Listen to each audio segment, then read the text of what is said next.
Good morning, good afternoon, good evening, ladies and gentlemen. This is SKTV coming to you live from Phoenix, Arizona. My name is Sekou Ken, as always. Today is the 23rd of October 2023, and we are still in the election cycles. We are still going through the electoral process in the Republic of Liberia. Today, the question we have for you, we have two questions.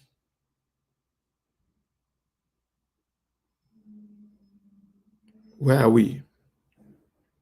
And what are your expectations? We have a lot going on. There are a whole lot of political fallout right now. But I want to encourage each and every one of you to share the show so we can start this very, very important conversation.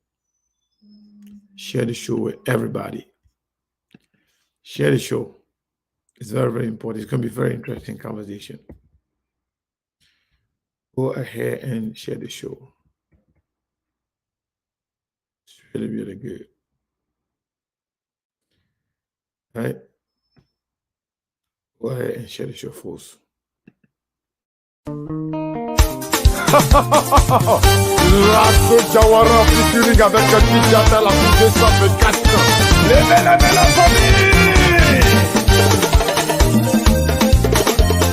Dokiere ni madokiere ibenisa.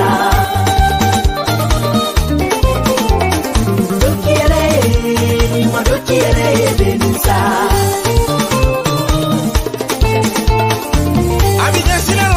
Badoki yere yesao, Bamako sirero jama badoki yere yendo. Kona krisirero jama ni madoki yere yebenisa. Doki yere ye ni madoki yere yebenisa. Mbataye mataye yere tale nyonde. Ekorosa ye dota ye yere tale nyonde ni madoki yere ye. Nderi kao ni madoki yere yebenisa. Yo baba Komirisa yejini yelela waitale nyinina Artisi yejini yelela waitale karana Sotariye boli boli la waitale ko Muto takisi yejini yelela waitale karana Nterike beitale nyinina ikana ponte moka Ponti yereka yeretale nyonde Koni yakaye papa baby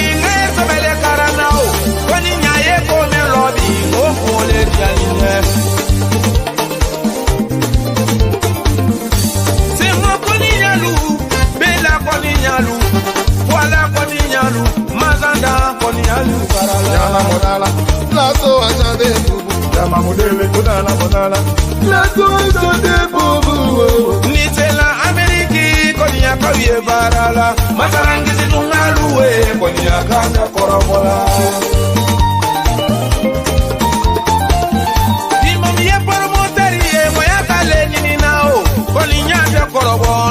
Kolinya don barakani ngoli sube korobo imaye kolinya be korobo ni telebi korobo ne ko kolinya be korobo ngoni wala jere kuri kalube nindo ngoni sera sengo de la kalube nindo dama pako jeli de kale la so jeli bi de kale hade koriya na to jawara pepe ya tule koriya Madokiere benisa. Kware tere dinu mayena nyandonde. Gambele nuwe mayena nyandonde. Kele lusentaro, kawia fola lusembwaro. Zunyali na usendaro, mama fola usembwaro. Majedonde, imagine forêt, on vit en famille. Abat les jaloux, abat les critiques. Laissez les jaloux te critiquer, en tout cas on avance. Les jaloux, laissez-nous passer, on s'en fout. Les escrocs, laissez-nous passer, on est là. C'est Kouki Kamara, ouais, pas de les grands démarrons. Colonel de Tegoro Kamara, je suis nos gars de vous. Commissaire Papou Kamara, et toi, Répétition depuis les États-Unis. C'est Léo Elemento. Désormais. Losini kamara yula, jama yileleko, jenati jigi nisu, jama jigi nulala, koni ya de undani bala kadema, koni ya donde kolobo. Beba me jawara we indi mi dona, I just gone away, koni ya de korobola. Mama Sanku Rashidi, Washington Julalewe. Mikidia okoko Mingidia okoke Konya de korobola Ni modokiere benisa. Konya de korobola Ni modokiere benisa. Konya de korobola Ni modokiere benisa. Konya de korobola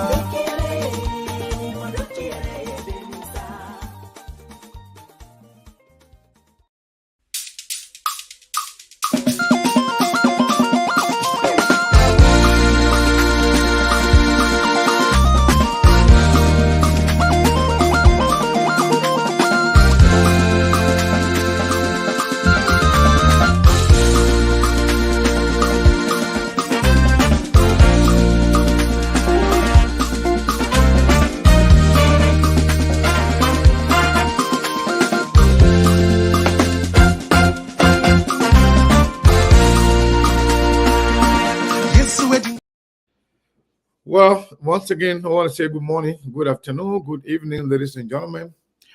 I want to say thank you to all of you for joining SKTV this morning. My time here is in the morning. Precisely is 12:21. Actually, is afternoon. I'm sorry. Yeah, I want to take this time to recognize a few of you here. Toby Wilson, welcome to SKTV. My brother Melvin DeShield in Ashford, right? My brother, I'm sorry for making you to think your phone was not working. Yeah, welcome to SKTV. Yata Burnett, welcome to SKTV. And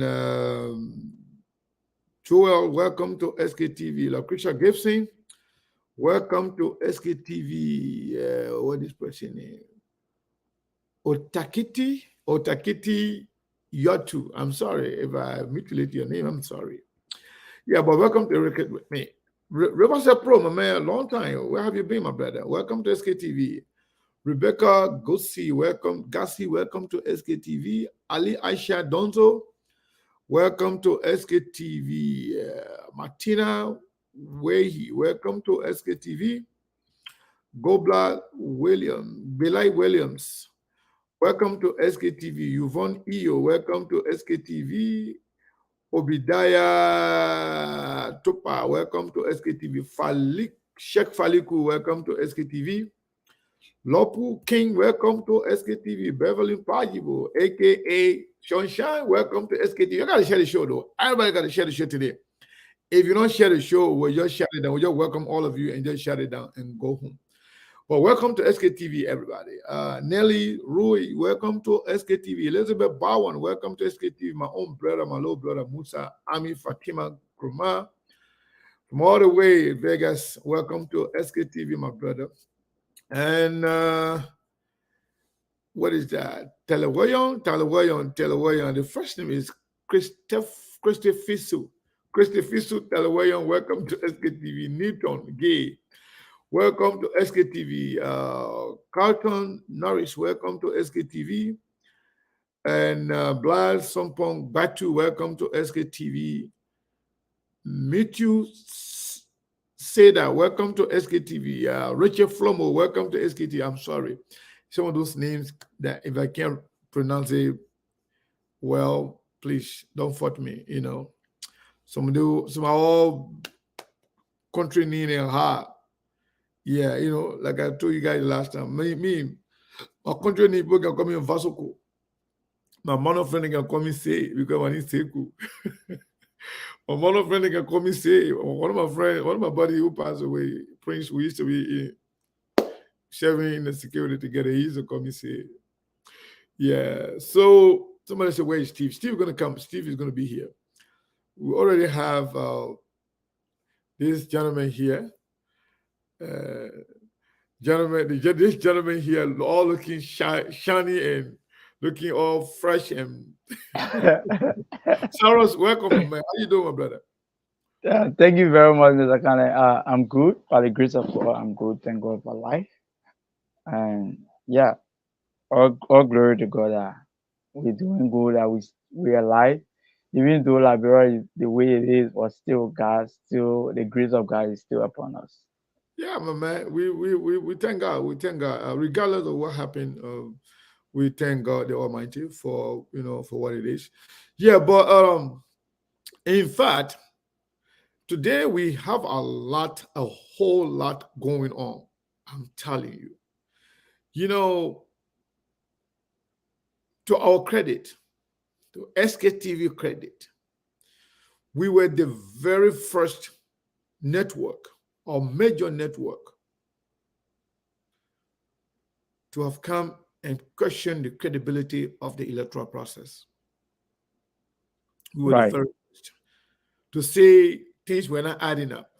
We were actually in the middle of reading the tally sheet when things kind of like were looking different. We're looking features. We say, no, this is not right. This is not possible. That these things are not making sense. Now, some of the things that we mentioned that very day, I was telling people that the numbers being read on Spoon Network, I said they were fake numbers. Right. I said over and over that they were fake numbers. And now we are vindicated by themselves. It looks like Mr. Steve Body is here. Somebody asked for fire, and they may show face. You like make and listen to the people there. You make and be listening to the waiting to let the people be start asking for you so you can show face. Fire on fire. Yeah. So Steve, welcome. How you doing, my brother? Yes, Mr. Kane, as always. Good afternoon to our people. Good evening, Cyrus. How are you? As always, the Liberian people are the most important I'm people good. on earth. Thank God. But most importantly, the Liberian women are the most beautiful women on earth, and that's just the fact of the matter. I'm doing okay.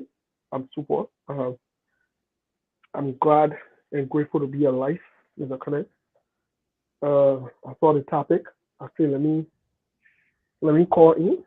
So I'm here. All right. Thank you so much. So to begin the conversation, I was telling Saros and our listening audience that we are vindicated once again. When we said the whole electoral process were questionable, we said that the numbers that were being read on Spoon Network, we said they were fake, that they were made up numbers. And in fact, I made it very clear on this platform telling people Spoon already had all the information printed and clipped while the people were reading it. And we made it very clear to all of you here that those numbers that has been read by the Election Commission, we said that those numbers were numbers that were already prepared, inserted in the system by the data manipulators, and that's what they're going to read. They're not going to go by whatever you have called tally sheet and whatever, what have you. If you can recall, the very first day I was on here, Steve was not on that day. When we started reading to you the return, the results, we saw a couple of the tally sheet that were not legible. You cannot read them. You cannot read them because some of the pen they use everything was just kind of fading away after a few hours. So somebody will say, oh, but what do we do? And if everybody number fading away, and then how would that favor somebody over the other person? Okay, let me tell you why. Because the number that they want to present to the people is already written in the system. That's why when they were making mistakes, because those mistakes those things were done before even the tallying of the document. Before tallying the document, they already had those information in the system. All they had to do is to print it. So, coming back, we told you here that the Spoon Network kind of divorced with the Liberian government simply because of McGill's issue with President George Manneh Weah. We said that the fact that McGill is coming back, they will still take control of the Spoon Network.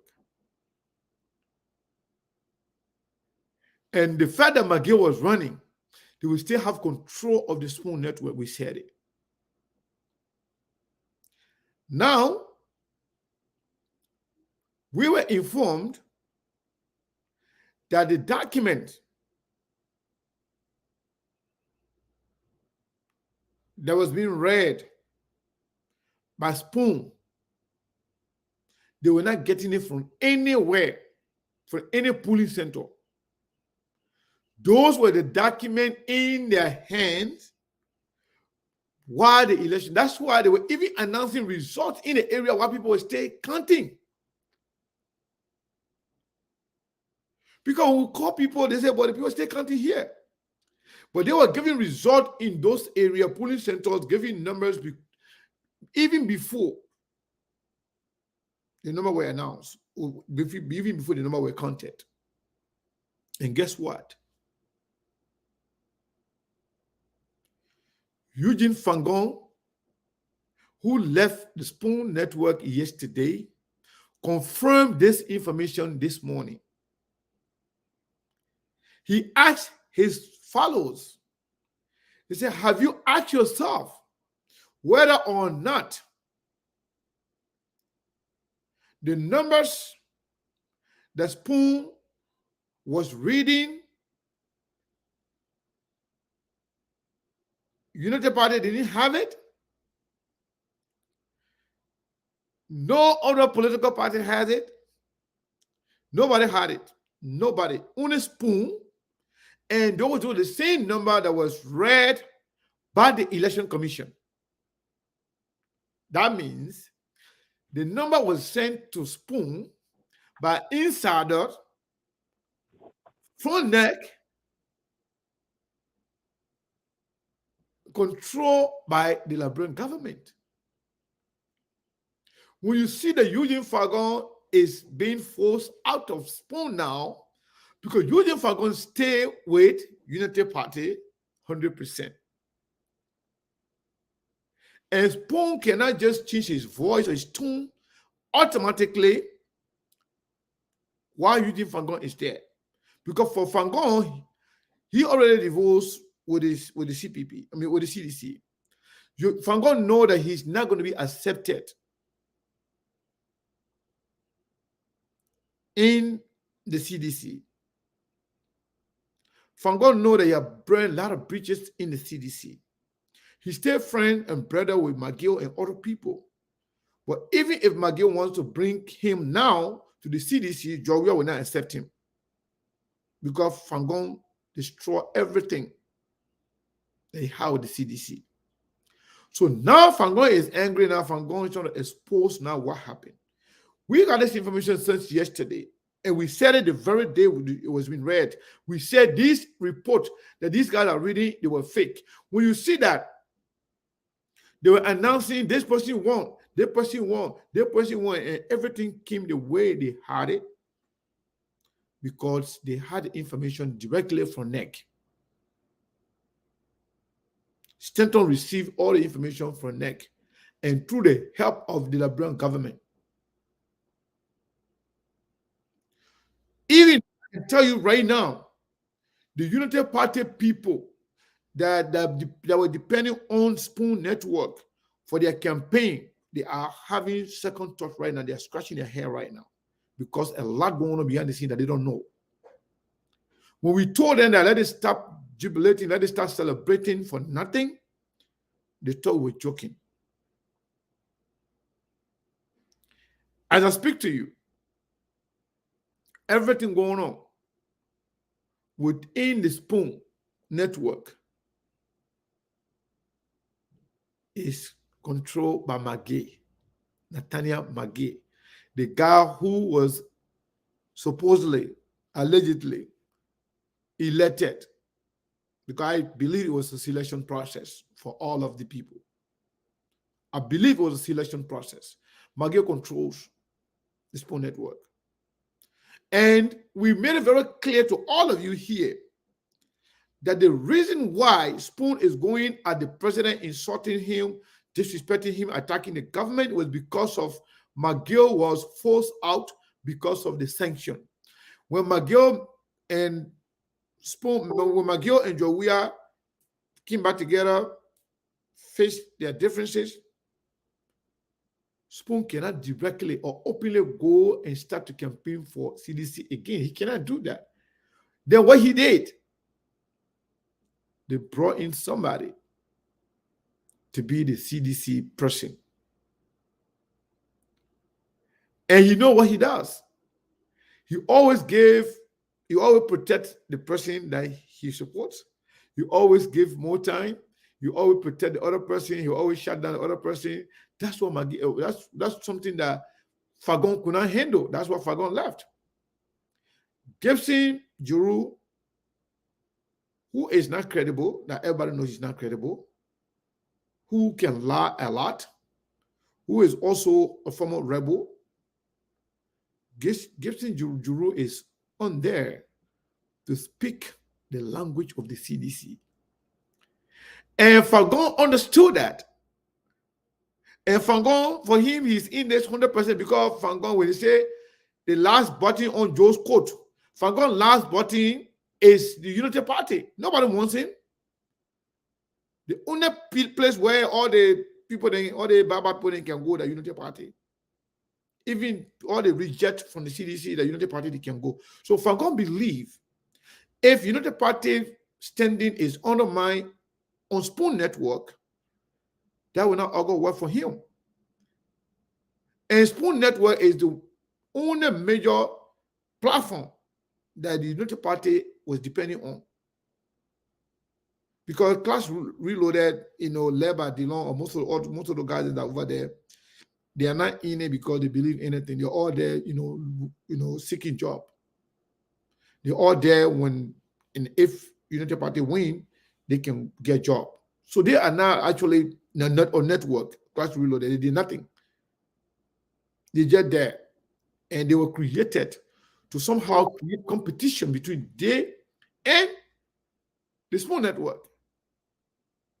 So, in short, the information that we say here, that the Spoon Network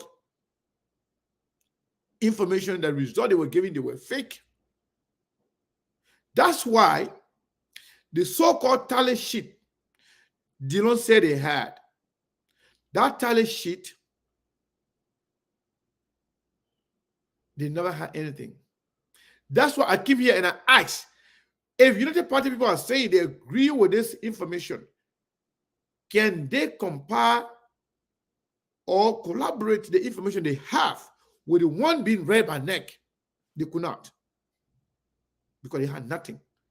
So Spoon was already being filled with the information from NEC. Spoon was somehow prematurely giving the information even before the counting was completed. So Steve and Saros, the real politic is about to start. Unity Party will regret every minute, every second they spend on the Spoon Network.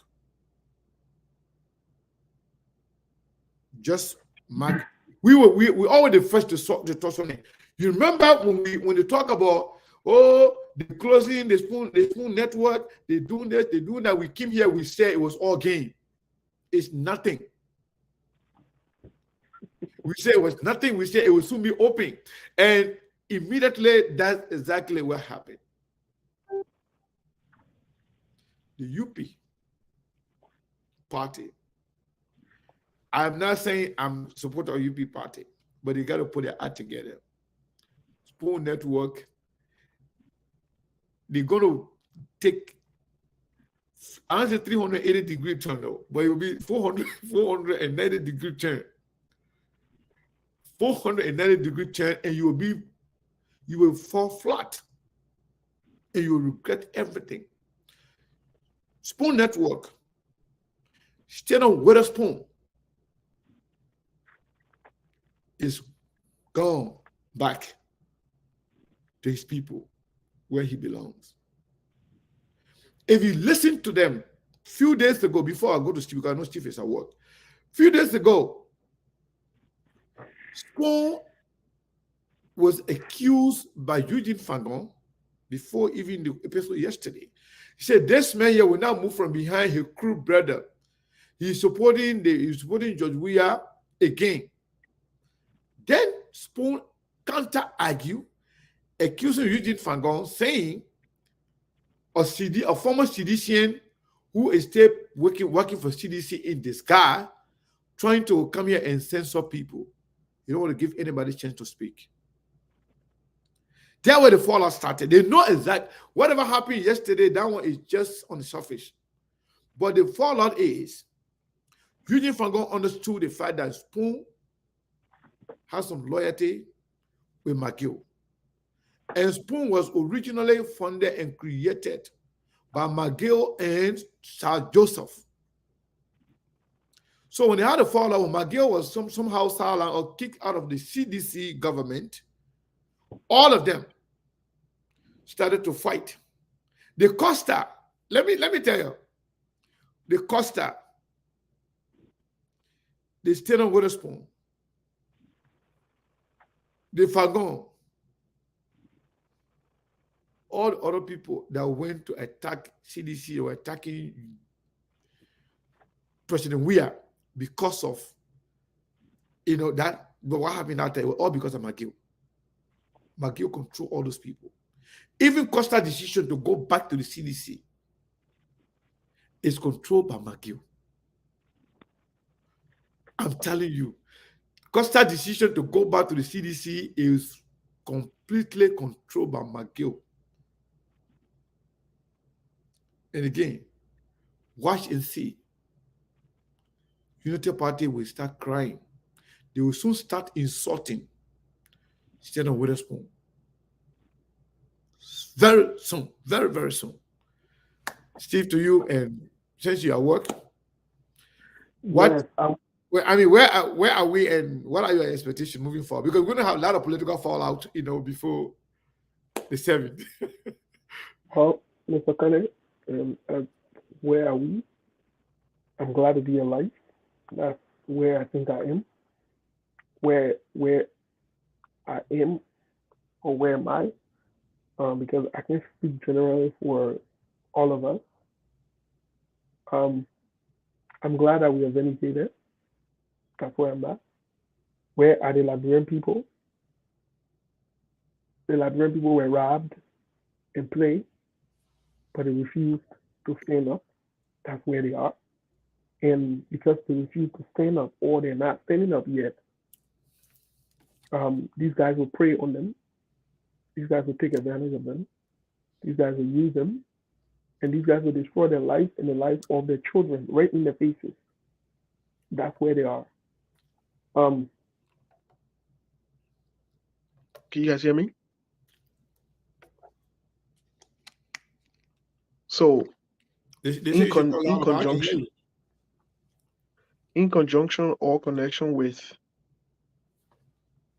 what's going on the Spoon Talk, I don't watch them. I don't watch them, to be quite honest. And the reason I don't watch them is because like I've always said, it's not about perfection, but sometimes you have to have some values, some standards in your life. As a human being, you have to. There are some stands you have to take, and you mean it. I can't have somebody like Stanton Witherspoon, who admitted to criminality, openly passing around, and people identifying with him. No, anybody who identifies with him. That's why I listen to the vice running mate of Tiawan Gonglo having press conference, how they lie on him, how Stanton misled. I sent the interview to him. I just said, I just laugh and I said, you're a joke. You're a joke on yourself. You didn't know Stanton was a criminal when all of you are going there. Like people lost their senses. Who told you election can make people to lose their common senses or can make people to say the integrity of themselves? You didn't know the man was a criminal. All of you used to pack on there and go there. Why? For once, you can stand for what is right. That force for you to go there. So if you go there and the man decide to lie on you, you're taking. Why you gotta go make prayer conference? The man is known to be a liar and he's a criminal and he's an indicted. Oh, you didn't know when you were going on his station to know that he's a criminal?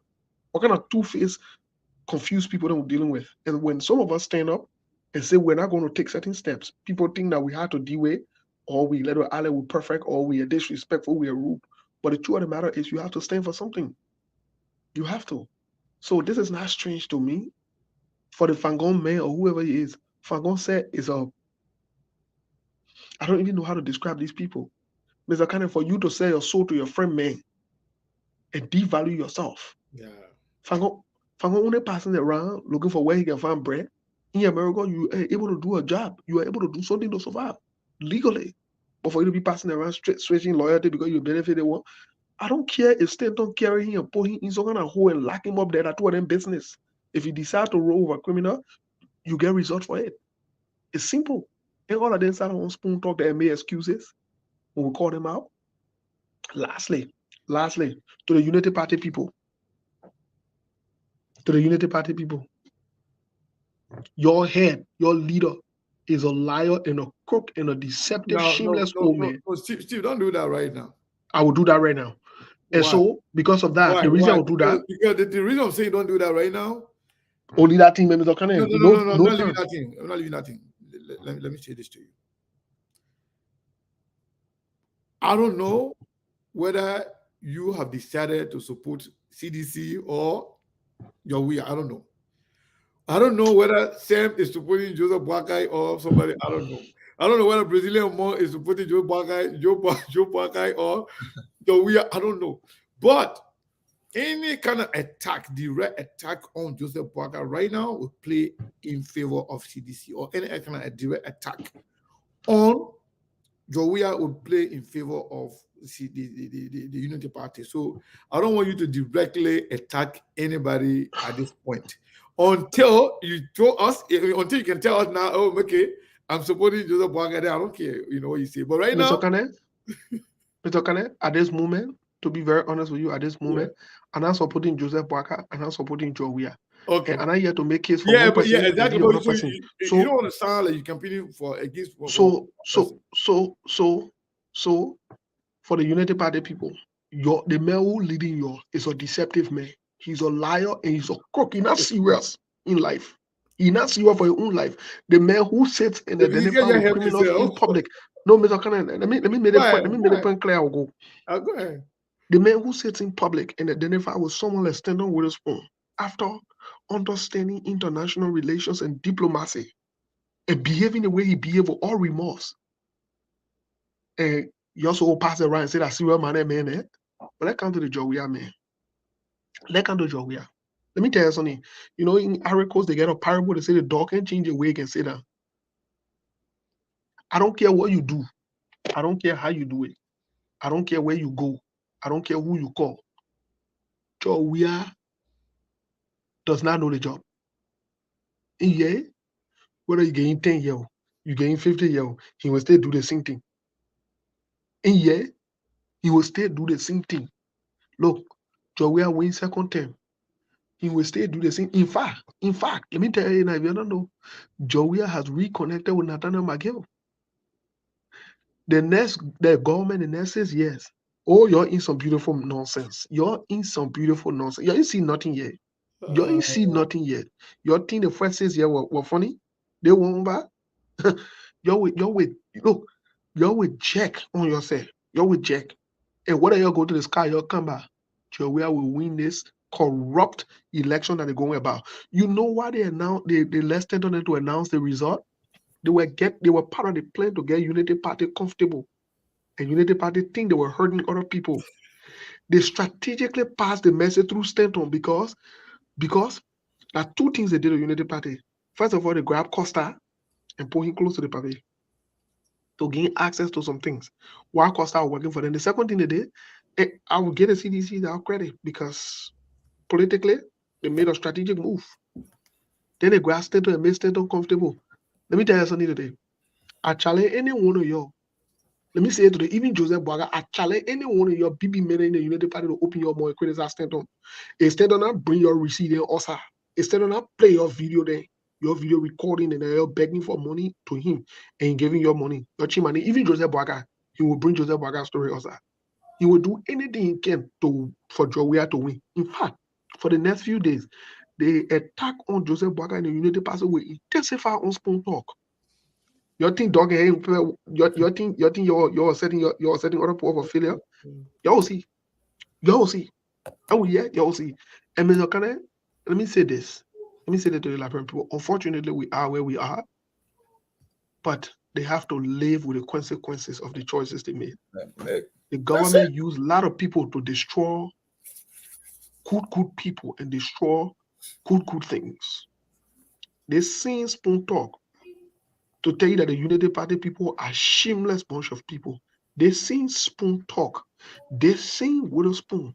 I see them passing around. I seen Warney. I know John. We are not baby money passing around. You don't allowed to say something here because the other million are still not working on talking here. So you be let me say this: SKTV, we will talk, and we will talk. We always talk. But there is time to talk. There is time to talk. But, Mr. Kane, let me wrong. So we'll reconvene. Okay, let's go to Saros in Liberia. There before we go to Brazil. But Saros, so Yeah. man, where are we and what are your expectations? In the coming days, there are a lot of political fallout, man. It's going to be crazy. Mr. Kane, is a glaring fact that the UP will not win the election. The CDC has played our card very well. No, Mr. Kane, we got to be real here. And, when we write these things on our Facebook pages and people think that we so hate the UP, then I hear them talking about opposition solidarity. Mr. Kane, let me give you this simple analogy. The UP is more dangerous than the CDC, or they both are the same. If this is the analogy here, I am known to be the most dangerous killer or criminal. That one, everybody know me for it. But you who pretend to be the pastor, you are the one who do the most dangerous thing in the dark. That's how the UP is. The UP pretends to be the alternative. This is the reason you see me. I have not taken a side. I'm not going to take a side. Thank God I'm in the media now, and I will advance myself and grow myself. Thank God for SKTV. Thank God for you, Mr. Kane, and thank God to all the family who has been my backup in the background. And I will grow myself in the media and remain neutral. Mr. Kane, this fight is about Liberia. It's not about particular people. It's not about me. It's not about me getting. Yes, I can support a UP today with no arrogance. If I support a UP and UP wins, of course, I will have something good because I'm one of the influential young persons in Liberia. But I am not doing this because of me. Even the comments that I supported, I was not doing this because if Kumi comes to power, you give me a job. I'm doing this because I believe that every young man deserves an opportunity, every young woman, every young Liberian, all Liberians as Liberian deserve that equal opportunity to make an impact in a society, should be given an opportunity. The United Party celebrated all the defeat of the CPP and thinking that it was all in their interest, not knowing that CDC were playing the most smart political game, and they pretend to be more, the best alternative to deliver Liberia. Mr. Kane, I read, I'm not trying to criticize United Party, but I read the United Party. They have from Peter 1 to Peter 6, their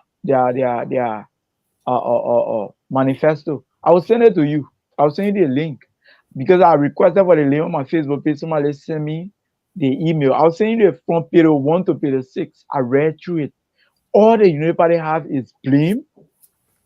They either doing the blame game on the government now, and there are two things. There's nothing the alternative. They blame game and they taking credit of what the past government did. There is nothing in our manifesto that provides alternative for the Liberian people if it comes to power. This is to tell you that these people are not the right people. Out of the CDC is not the right one. The two people have nothing. And when I saw people hearing a Eugene Fagon just yesterday, who, when people dies and the president go on air to defend that every Liberian should have a CCTV camera, and Eugene Fagon can be the one to be amplifying it. And the United Party saw Eugene Fagon as a best alternative that fighting for Liberian people. I see that as a deceit to the highest level. Then I know that Liberia is not ready to move forward. A Stanton Waterspoon, who yesterday was most criticized by the same very United Party, is seen today as the savior of the United Party. I see that as the greatest deceit. Then I know that my country is not going anywhere anytime soon because they do not ready they are not ready for change. I didn't take Stanton serious. I don't take Stanton serious. I will never take Stanton serious because Mr. Kane, I am this one person who do not take two words. I want your man, if you tell me two things, I don't take you serious. Stanton yesterday was accused by the very United Party folks that the man is a sedition. In fact, he's propagating the message of CDC, but today I see the same United Party people hailing Stanton. Then where are we going as a people, or where are we going as a nation?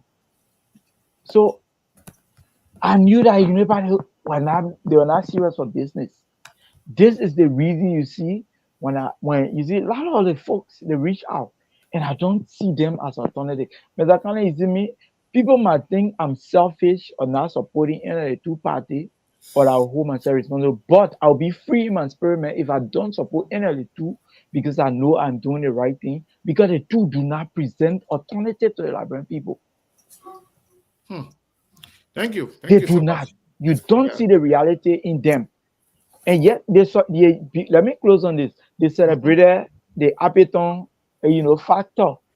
They thought it was the CPP they were harming the most because the CPP has been and the only, and even tomorrow in the next war, the only alternative.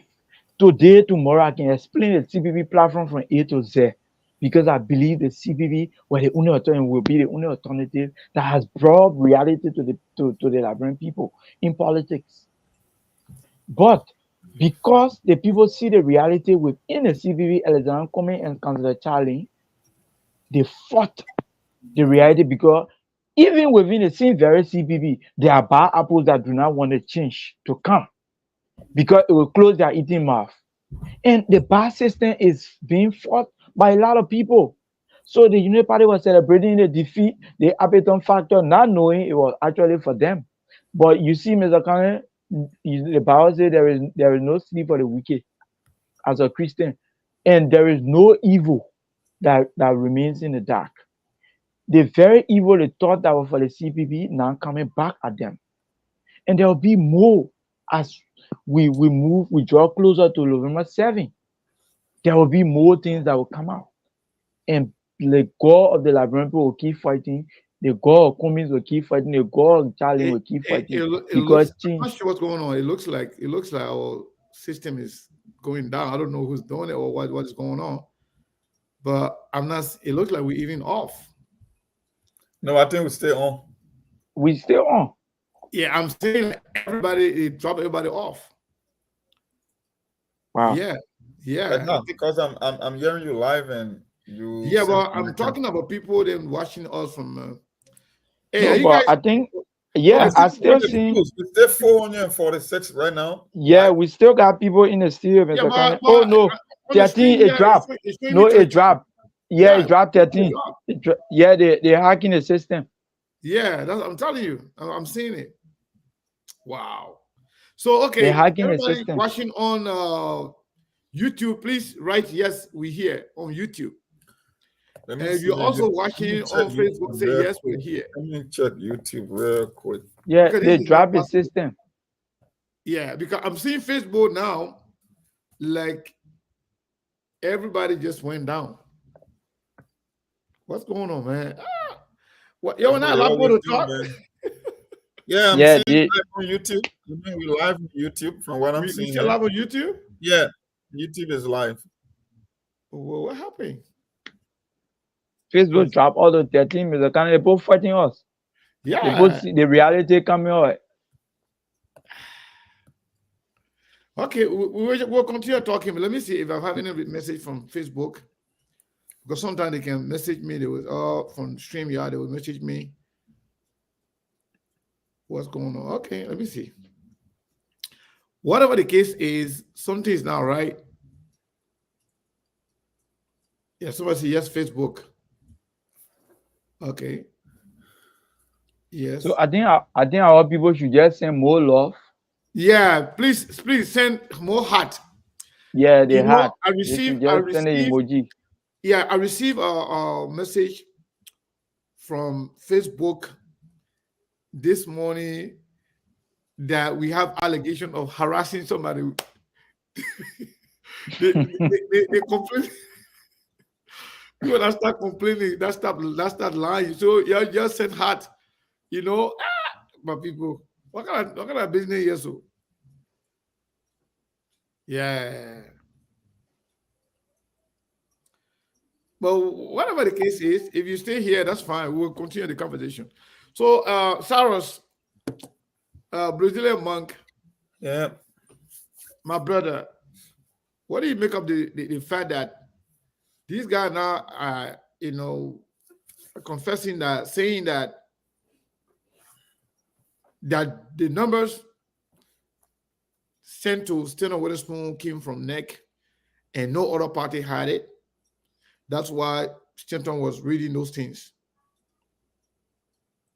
What do you make of those allegations that Stanton is kind of like somehow conniving or working with the CDC again? Well, we from the beginning we all knew they were insiders. You know, there are two schools of thought in life. They got people who believe in the truth, and they got people who believe what they know to be the truth. I tell folks all the time, if you follow the situation in politics, especially on social media, on radio, SKTV should be your number one choice, because we say the facts here. That's the only reason I came on social media. I don't do social media. Maybe I will appear on the Lofa Julia show once in a while, but I choose SKTV because I look at the objectivity, I look at the balance in the news. You know, people don't feel comfortable with the truth, man. It's just part of human nature. People don't like the truth. They will always resist the truth. That's why you see Spoon TV, 9,000, 8,000, 10,000. That's what they like. That's why the Prophet Keys of the world, the Spoon TV, are the one that can lead the opinion, a public opinion in our country, because people are not interested in the truth. They want to hear what they want to hear. So when we come here, maybe the most will go, maybe with if some breaking news, you know, the left sensationalism. Yeah, something actually stalled. Okay, now we have we have over 500 people watching, but the screen on the screen is only showing 13 people. Yes. So to tell you, the people are still here because the people they've been commenting. But if somebody trying to hack us, but we'll still talk. They will still watch the video anyway. Yeah. And that is where the problem is. Our people are not real to themselves. They believe in, they want gossip. They want yellow journalism. They want sensationalism. So for that reason, they will never get the information they need to get. How do you draw the contrast? If you take a Eugene Fagon and a Stanton Witherspoon and put them on a show, and almost like they are the one running the propaganda wing of your whole campaign, How do you expect the average president like Bro to react to those kind of information? You know they can only be on the other side. Georgia is the one that runs the show. So yes. Sorry, wait a second. How come some people say they are seeing 453, some people say they're seeing 404, but we are seeing only 13 and 12? Oh yeah, I'm seeing 446 right now. Okay, you know what I'm seeing here? I'm seeing only 12. Screen. Yeah. I'm using 2 or 3 different screens. I want my guys say, why your face? I said, no, my background is too crowded. I can't be on video. That's the only reason. But I'm seeing me, I'm seeing 12. I'm seeing 446 on 2 screens. So I don't know. Some people saying 447, 448. Yeah, some people 447. So everybody, it's okay. So a lot of people are watching. Yeah, it's okay. Yeah. Yeah, I don't just want them to kick everybody out. So you keep sending hard because they are reporting.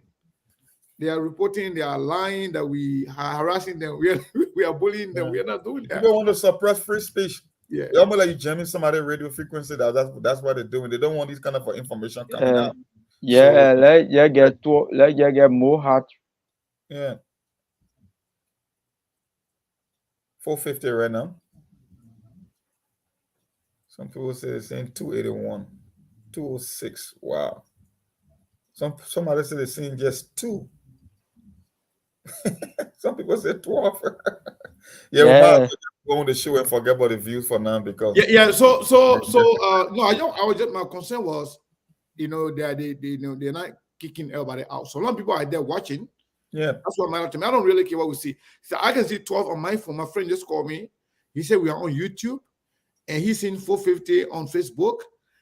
We don't know how much we have on Instagram, but the fact that people are there, that's what matters to me. I don't really care. At the end of the day, so long we are on, it will be fine. So Brazilian Monk, let me ask you this question. Everybody complaining about the process of the election.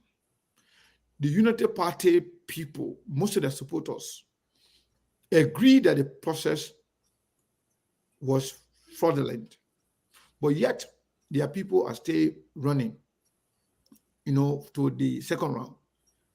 Do you think it will have hurt or helped the Unity Party had they stood up with the public, with other political parties to say, you know what? Let's go for recount. Let's go for rerun. Don't you think that would have somehow brought all the opposition together somehow behind the Unity Party for being the one at least being accepted to go to the second round, at least for standing up for everybody? But then in the second round, everybody will have just, you know what? Since Unity Party is the only opposition now, let's just go join them and support them because they are standing up for the entire opposition. As opposed to, because they are in the second round, then they care less about everybody else. So do you think it will have helped or helped them if they were actually going to stick with the public to say, you know what, let's go for recount or let's go for rerun? Or in fact, if the project is not going to be free and fair, let's go for some kind of interim government, because their government here, we're going to be fighting this thing here. When January their term expire, then we're going to have to go get interim government where you can have free and fair and transparent election. Do you think that will have helped them or will have hurt them? It would have helped them, but they will never do it. You see, I told people when it comes to governance, CDC are not the smartest. They are not smart when it comes to policies that will help bring people's life better. But CDC got a bunch of real street and smart criminals. When it comes to criminality, I don't see any party that will beat them in that department because they are criminals. Criminals, I always make the case, Sekou. Criminals are always thinking ahead. It's a kind of intelligence. We don't take it into consideration, but it's a form of intelligence. The same way you go to school, they got academic intelligence, they got street intelligence. They got real criminals. Criminals are people who always thinking ahead of the curve. They are not dumb as you think they are. No, they are street smart. And that's why these guys are playing. CDC always want a unity party. So every time an election is rigged, they will do it in a way that will favor unity party because, like I said, you got to establish few premises before you can make a decision. You know that most of the time, or 95% of the time, elections are most likely to go to a runoff in Liberia, just the way our political system is structured. Now, if you go into an election and you want to make the idea of a change or bad governance, who do you think will be the best candidate you want to pick if you are CDC? Joseph Boakai. Yeah. Joseph Boakai. Because first of all, you will say, you know what? CDC, United Party calculating this thing from an electoral standpoint. They want to say, oh, this is how the voters are voting, that the country is so bad. We're having ritualistic killing or extrajudicial killing. You got corruption. But CDC look at it and say, but you know what? Even though we made things worse, but you were no better either. So if it comes to a hypothetical matchup between CDC and United Party, you are not making any logical decision. It's just 6 and 7. You are only saying one is worse than the other, but one is not better. Like I said, it's always a race to the bottom. It's never a race to the top. So you will never get the best candidate. You always comparing the worst and the other worst. That is why CDC believe they have a moral argument. The second thing CDC believe is when they won state power in 2005, they were denied. But for the sake of peace, the same international community went behind the scene and brokered a deal between CDC and United Party. That's why we keep telling our people all along before this election. If you want something better, stay away from these two parties. If you end up with these two parties, there can only be one possible outcome. And that is a Georgia. So at this stage, even if you support a Joseph Boaga, like if you believe the election is rigged, I keep asking them, who you think the election is rigged to benefit? It can only be a Georgia. He controls every level of the government. They control the system. If you go to the Supreme Court, they're still going to win that battle. So it's like I tell Sekou, I love to use analogy so people can understand simple and basic concept. Why I make that casino analogy. I say when you walk into a casino to go play any slot machine or any game, the casino, you are the one gambling. The casino is not gambling because the casino knows that every single machine or game that is played within that casino is programmed to their advantage. That's why they say the horse always wins. Why would you believe that an election is fraudulent and you want to walk your way into a second round? So you're telling me that Georgia is going to rig an election for the sake of Unity Party winning? Does that make any sense to you? And you know, to my CPP people are like, somebody talking about we can't be allowed. Like you gotta be a fool to think like that. The rule says you need 50% plus one vote to win. These guys are telling you, you have one of the most competitive candidates in the race that could have put this election to runoff. And they are telling you he got 1%. Let's assume for hypothetical reason, every single person that voted for Cummings, if you pick either United Party or CDC, tell me who's going to win. When the numbers are telling you it's neck and neck, 43 to 43. Will that lead to 44%? So who are you helping in this case? Let the people who voted for these two live with the result because they want to tell you that only two options you have in this country. So why were you like the Taiwan Gonglo or the Communists want to pick a side, knowing fully whether the election is rigged and the numbers are not reflecting how your supporter voted? Why would you want to pick a side? No logical person will pick a side in this election. They can go, if United Party, like I said, United Party will always honor Mr. Cummings. Because if Cummings is saying that these elections are rigged and United Party is going to a second round, they are only validating the election result from round number 1. So while we are guy like Cummings, who cannot even help both sides with his numbers, want to choose a side. I defy, let somebody from the CPP come and make that logic and give that point.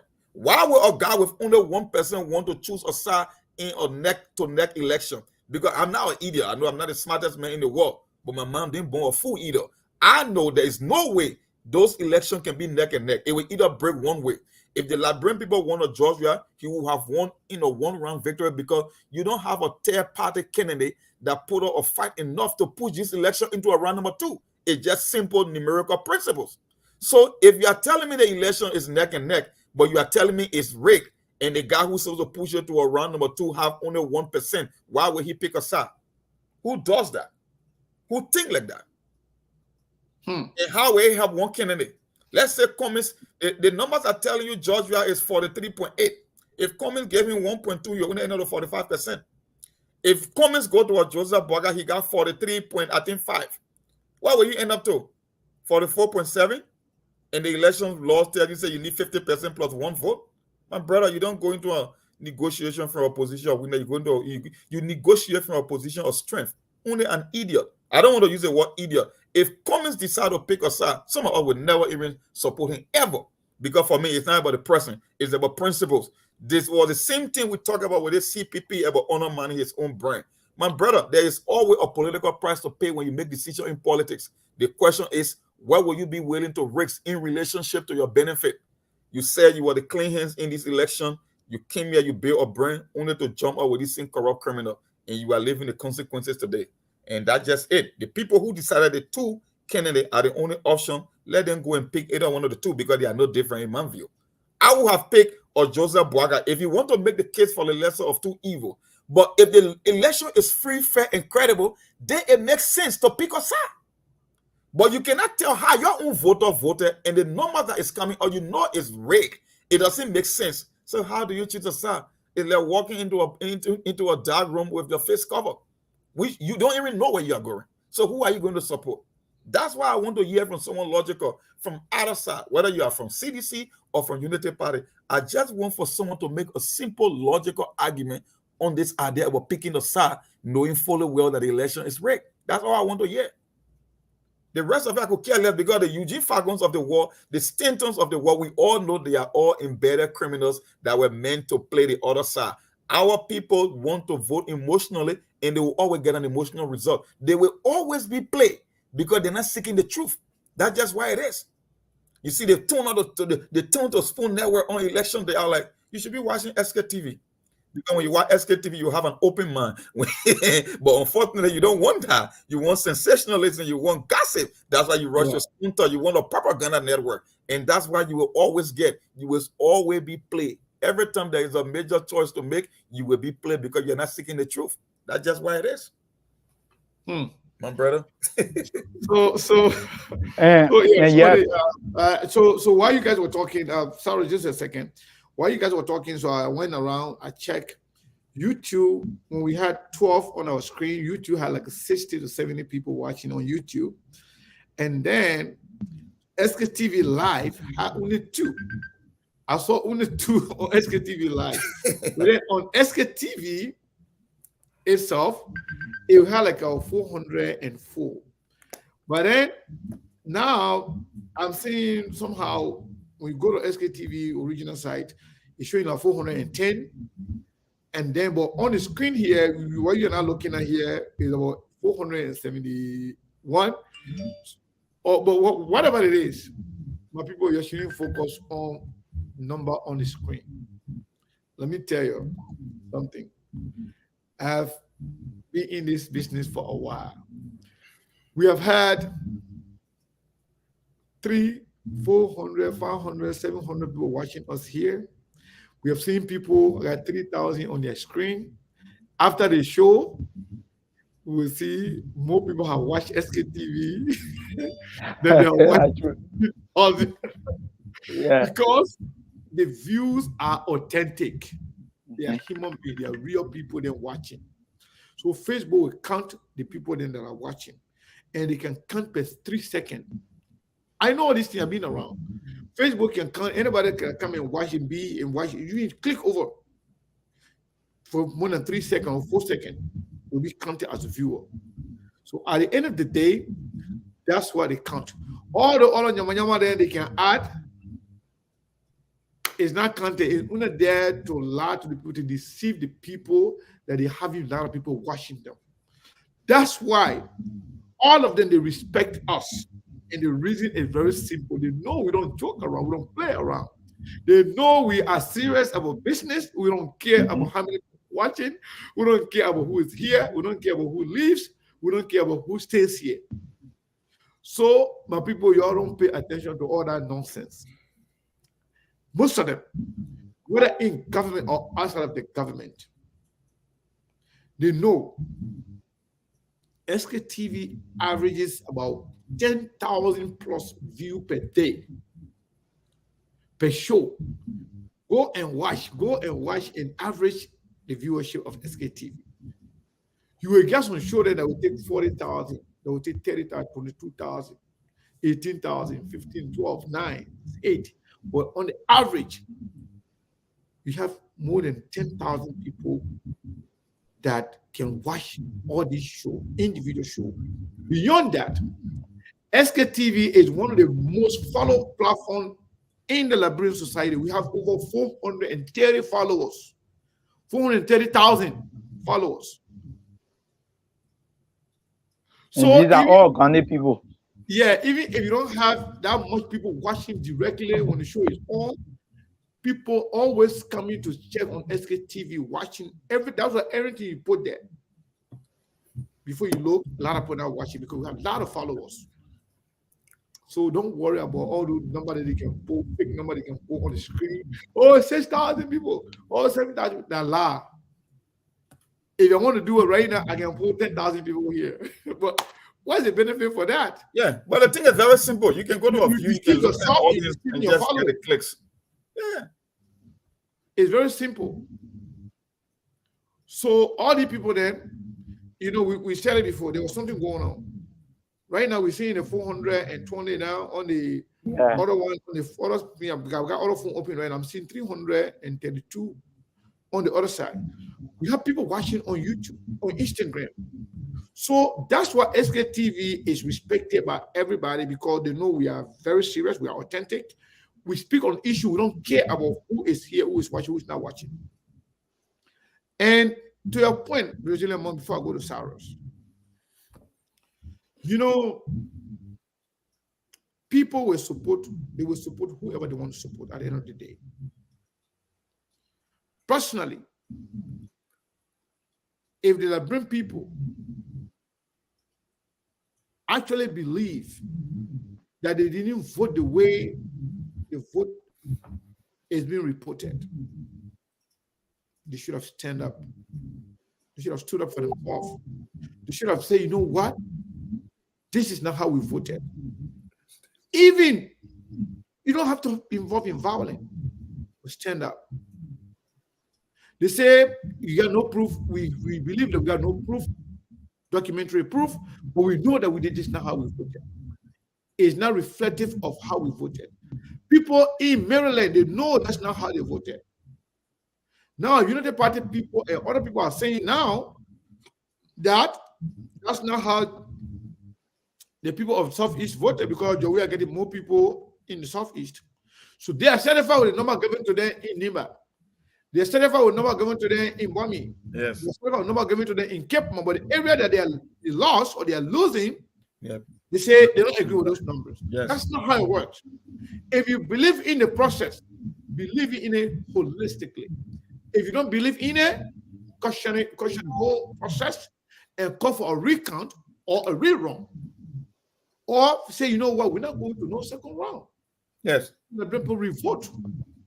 But you're not going to do that. You're still, challenging the process.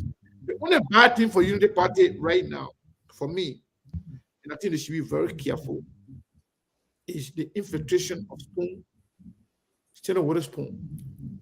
Knowing everything about the Unity Party, being in bed with Joseph Jimabaka himself. Joseph Jimabaka are facing his face to the network to raise funds for him. And everybody, all of them can call him.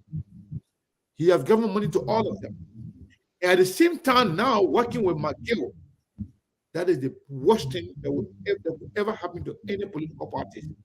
I can tell you, Unity Party should brace themselves for a rude awakening. It's going to be really, really bad for them if we continue to trust Central and things continue to go the way. I don't know whether they have enough time to even, change things around.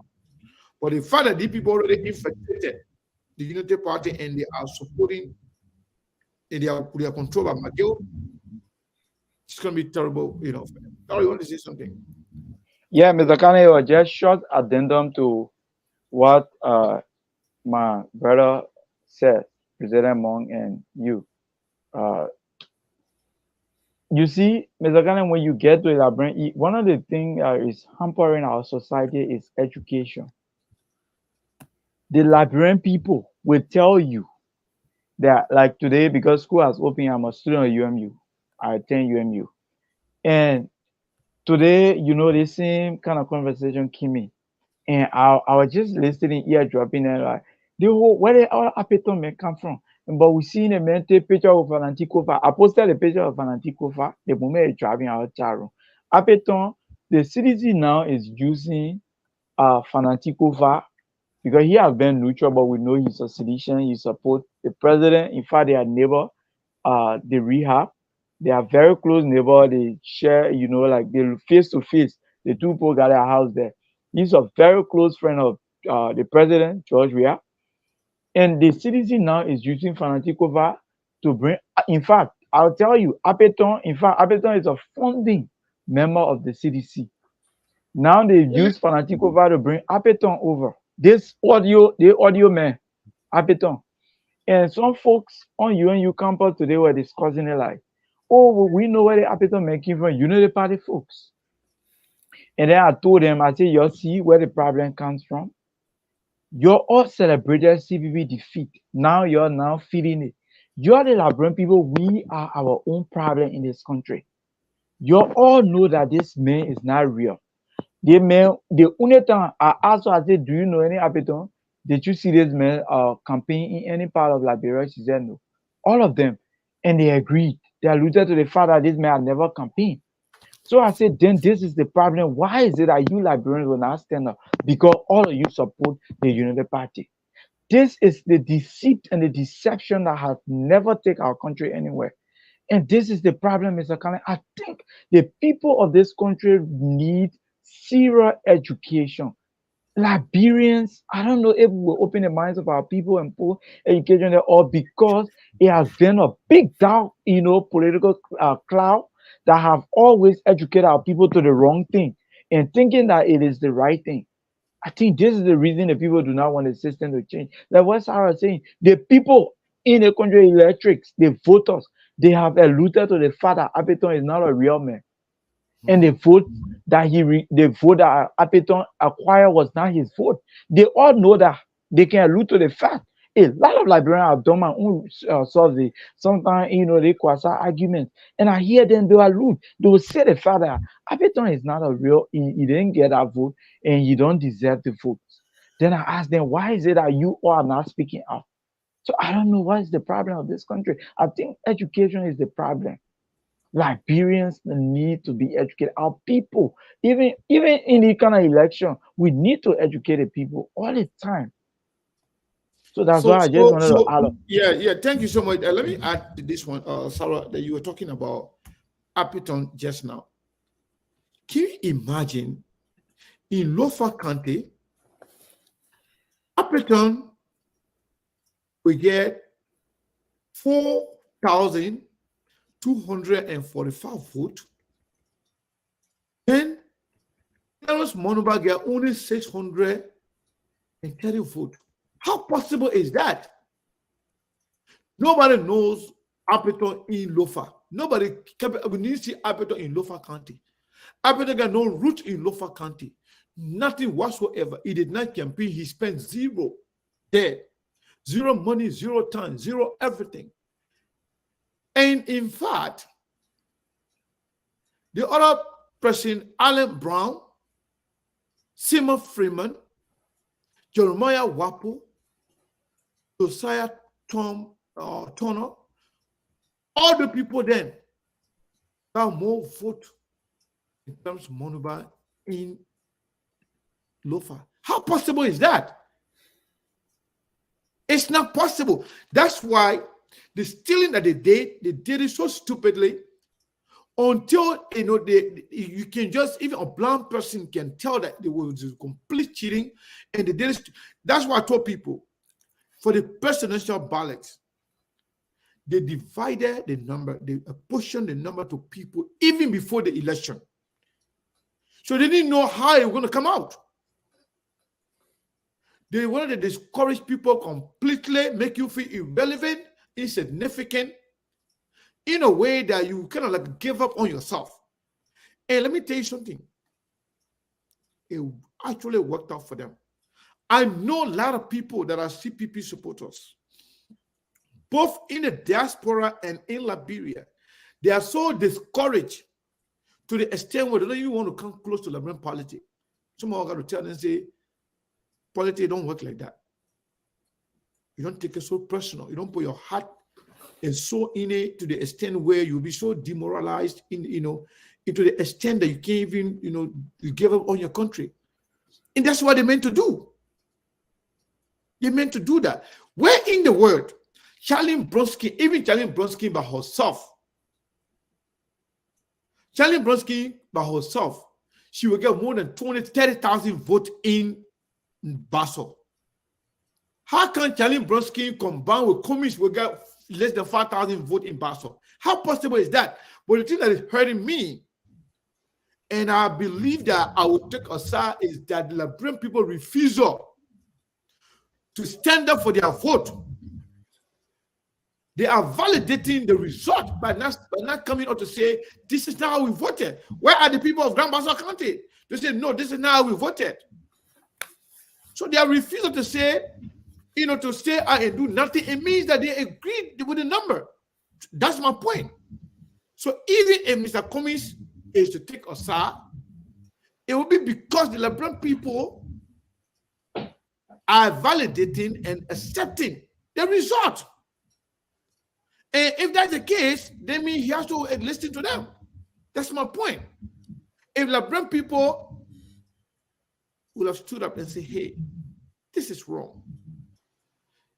This is not how we voted. Even ACO should be the second most popular party in Lofa.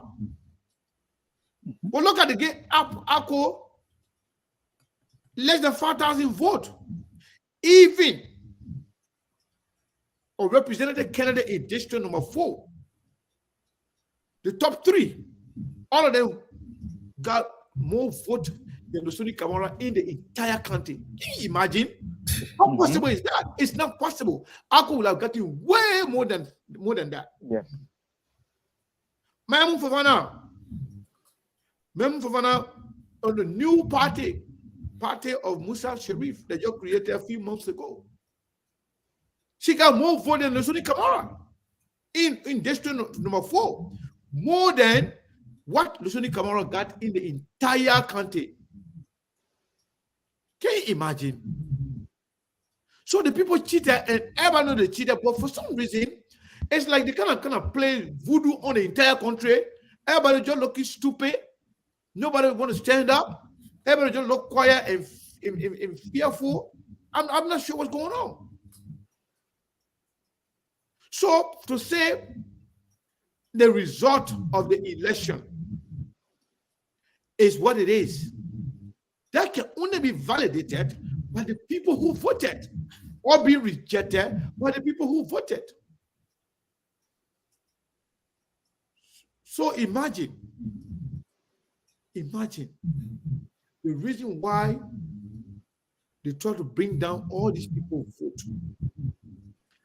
They try to make them not to be serious contenders. So to make them look insignificant.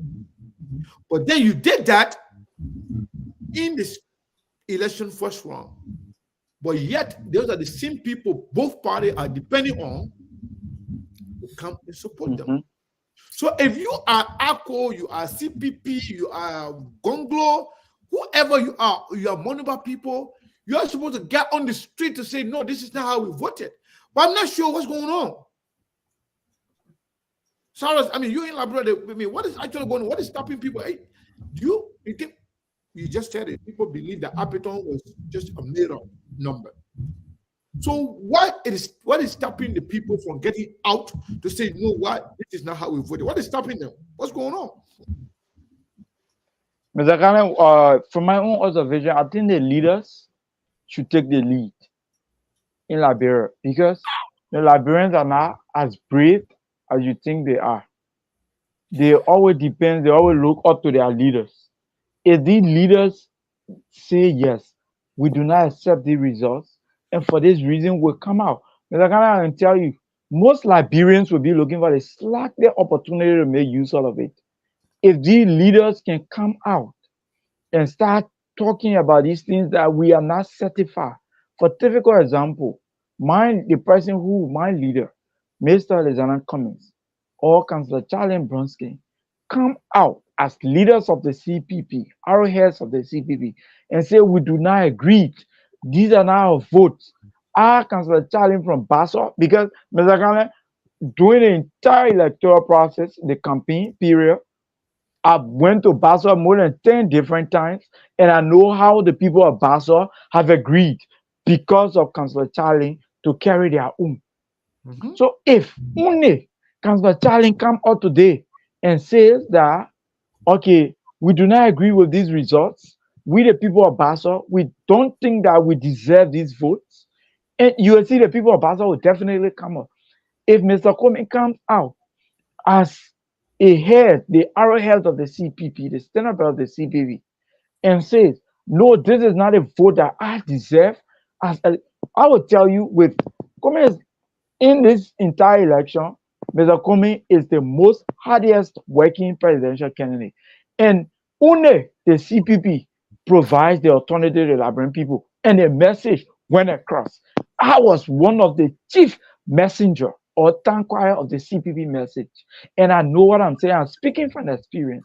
There were a lot of young people that bought into the message, especially coming from a commoner like Cyrus Manning, a young man also, for that matter, the people buy into the message. But I think the leaders of these people, the leaders of these institutions, need to come up. ACO, the leaders of ACO should come out and say, as a son of Lofa Kante, I don't agree. And the supporter of ACO, they will come out. There are people who are aggrieved, Mr. Kane, but the leaders need to come out and say, but I also, if you were ask me, I think these people, they want to gather more, evidence to defend their claims that yes, we know that our votes were transferred to an audio man. So on the other side, you would think like that, but I think the reason these people are not coming out is because the leaders are not taking the full, the forefront to come out. And Liberian people, they scare people, but they get brave when their leaders are with them because everybody wants some kind of backing. And that I think that if you ask me, that's my response to that.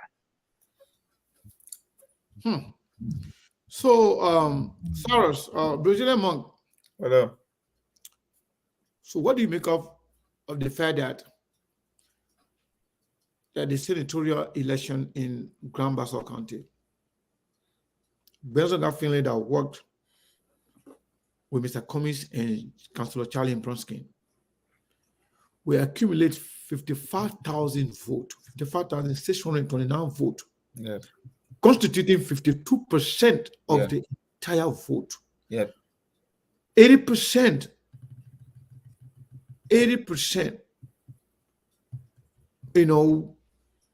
voter turnout. We receive that much, then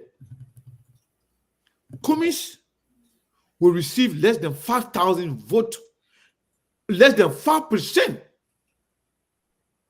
of the vote given to Besonga family. How possible is that? Can you actually process this? you cannot process it. Like what I told you, Sekou, you don't need to be having a master's degree in analytics to understand simple principles. It tells you that there's a system in place that CDC controls, that they themselves can predict the outcome. Yeah. It's like a machine. They control the machine. You are only the receiver. They can give you what they want to give you, and they could choose winners and losers. That's just what it means. Let me just put it to another angle.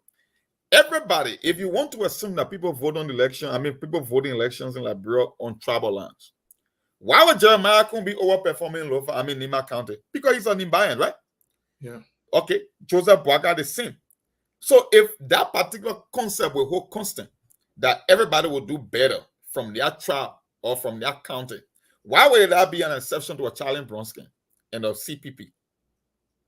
The biggest race in this election is Unity Party. And then to add to what you're saying, Yes. and then Jeremiah Wapo did well in Lofa more than more than what the guy named, more than Monuba.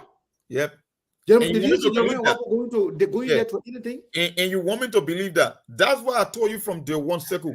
If you see this number, the reason in this country people pay millions of dollars to understand the numbers, people don't pay attention to the politics. People look at numbers because the numbers is exactly what will tell you how the people voted. You want to tell me, take for example, I told you, Sekou, the only reason this election is going to a second round because the narrative that was on ground. Because CDC had the capability of even making this election a one-round victory. That was the true intent. But and we said it because we are said laugh it about it, on and this because of the threat and the threat yes, issue by the United it's Party because people. they're resistant and why they keep hearing from the people. And Yeah. the process is very simple. In this election, the narrative was United Party is not the best either, but she's still better than CDC. That this government should go is the first priority. We should get rid of this virus by any means possible. The first order of operation is to get rid of CDC. Okay, so technically, the average president Liberia expected CDC to have lost by a higher margin. It's going to be a landslide in favor of Joseph Boakai, right? That's going to be the narrative. Now, if CDC is the one that is controlling the system, she cannot come out to say she claimed a first round victory. Then it will be so obvious that everybody can see it, that even the blind man could see it. Because that was the only reason for shutting off Galaka Cummings, because he would have put up a fight that could push the election to round number 2. And they never wanted a round number 2. But equally so, looking at the reaction on ground, the way people were behaving with all the threats, they said, no, even if we win this thing, we got to get past the first round. Because we cannot come from being expected to be the loser by a bigger margin to come into a first round victory. It just don't make sense. So you know what? Let's make this thing tight so it can be like, the country is only between CDC and United Party. Then in second round, we can finish the job. That's just why it is. So for United Party defeat, like I said, it's just one or two options. You either take an instant death or you take a slow person. But the outcome can only be a Georgia win. Either way you look at it. It's just simple. Because if they rig the process, if they can pick and choose winners versus losers, it means more definitely they can get any result that they want. They are not going to give you state power anyway. So in that case, God forbid, do we foresee problem in the after the election or even during the second round or post-election? Do we foresee problem? Well, I don't know if you will foresee problem at this stage, because the problem is, I told you from day one, is United Party, and this is why all the candidates cannot support United Party. United Party will always honor money, because for United Party, the election is fair except the result against them. United Party only believe that election is rigged when they cannot be the winner. But they seen it that the election is rigged, but for them, no, the process is fair. And they are the one going to second round. So my question, I will ask anybody who want to join me the screen. Why would you want to join me the screen when United Party falls short?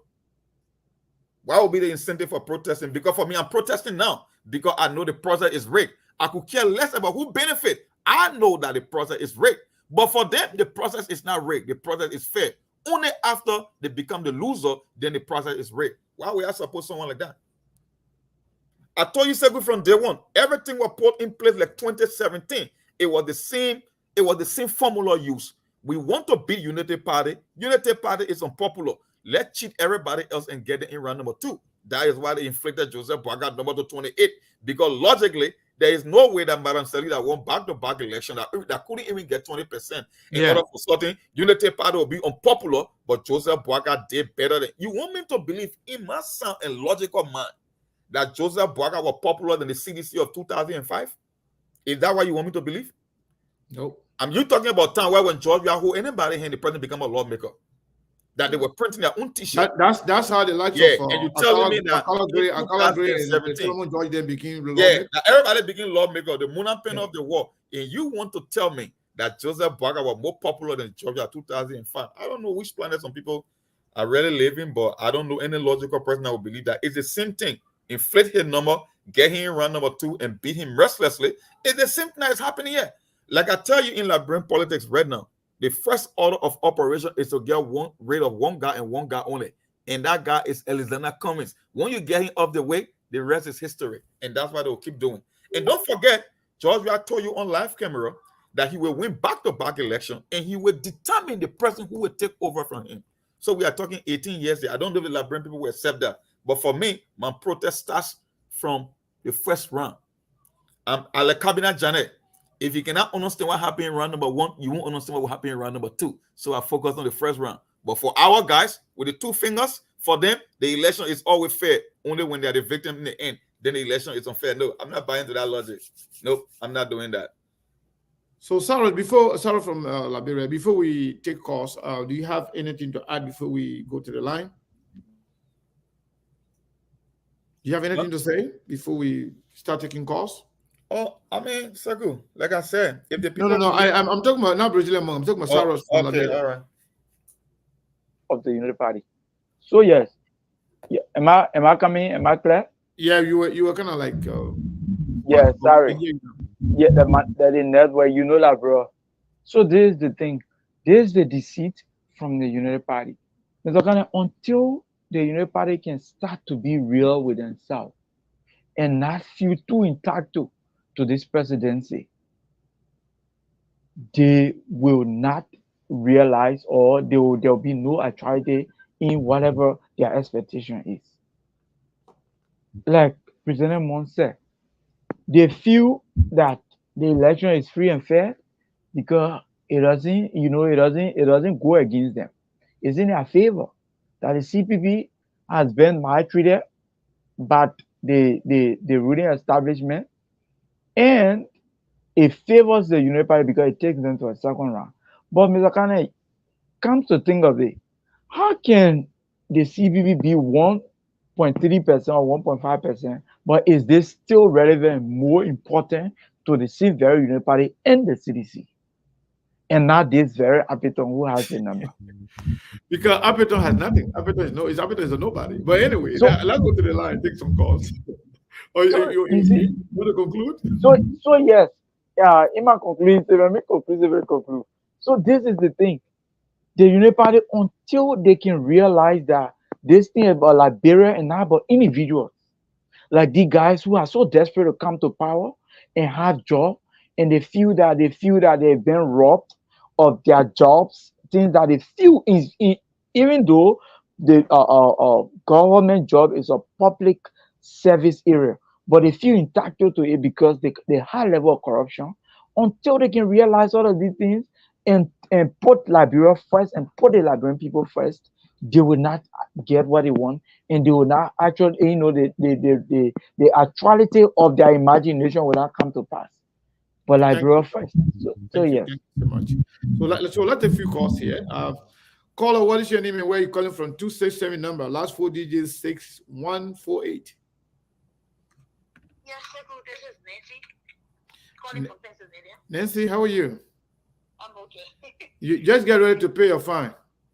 Yeah, How are you? You good? I'm okay. Yes, I'm good. All right, go ahead. Just get ready to pay your fine. The topic today, thank you, Sekou, for everything. You doing for us, for the Liberian people speaking for us. Thank you. We the Liberian people. Thank you so much. We appreciate your effort. For sure. It will never take you for granted, sir. Thank you. The thing is, right, the first round is very sad, for us to go through this. A lot of CPP members, we spend so much money, you understand, right? To be in the kind of position. It hurts a lot. It's so frustrating. And people, they'll put an ankle out there, that's something it will take time before they get over it. You understand, right? So, for Jovia and Joseph Walker, the only thing the Barcelona's can do, the people from how they call Maryland County, is to not vote. Stay home. Stay home. Either way, Jovia will stay win. You understand? Either way will stay win. And we'll know the real numbers. We'll know the real numbers because I know those numbers that is inflicted over there. It's not actually the people vote. Those two parties, I believe in my heart, the Liberian people did not vote them overwhelmingly. I know. That's you true. understand what I'm saying, right? I know the people never vote them overwhelmingly. And we'll see the second round. We'll see who got the numbers. Because they're saying all the first round they inflicted the numbers, went to that half level, now they're confused. Because who's gonna come out? They see people that voted for them, then the people come out now. They didn't come out. When I Mr. Number and Mr. Cummings number, they share among themselves. So all the basketball need to do is to protest, but stay home, not coming to the pool, not voting for none of them. They reject them. It goes to Maryland County. The Maryland County know that the people, they deceive their children and they never get the numbers to their children. Then they still do. They shouldn't fought. It comes to Bassa to Bone County. All the CPP members everywhere. Then they stay home. It will be looking up and we'll see now who got the numbers. You understand? We'll see who got the number. The second round will determine one of the CDC got the number or Joseph Baka. Because they said, how they got Monserrato, they said green, right? They won't make Monserrato green. The second round. They will let Monserrato green because we wait so they can make Monserrato green. Because we know all those numbers is fake. They told Mr. Cummings numbers and they added to the numbers. That's what they did. And Thank you. All the other Mr. Congo and everybody else. Thank you, sir. Thank you for everything. Thank you, sir. for sure. Thank you. Thank you so much. So let's go to the line here. Mr. John Maulo, how are you, sir? Hey, everybody calling the same number. You can call different number. You don't have to call the one number. You just call the other number if you can't get through the other one. Mr. Maulo, how are you? How you doing, Sekou? How you doing? I'm doing wonderful. How you doing? Good. Sekou, you asked a couple of questions. And Brazilian monk, I want to give hats off to you because it seems like you and I sit in the same mindset.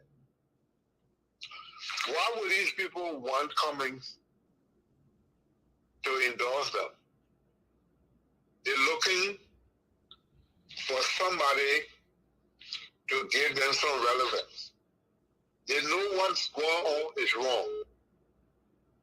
But if a Cummings can take side and give them relevance, and that's all they want, because President Monk said, one person will do what for you. I mean, the crime is so blatant. The worst fool cannot see logic in it. But they did it anyway. And now they want him to join them in committing their crime. Because even if he went and endorsed anybody, then he can't go to court and say, I was cheated. Because they say, boy, you already, endorsed the whole stuff. The second question is you ask why the people won't stand up. And Sekou, like you, I share your vision because I just came from Liberia, And it seems like these people are under a spell. I don't know what happened to our country, but I don't think it is possible for our people to be in that state that our people are in. It's just not possible. I think they've been through too much already. Yeah. For them to still to still let themselves willingly be manipulated like they have been.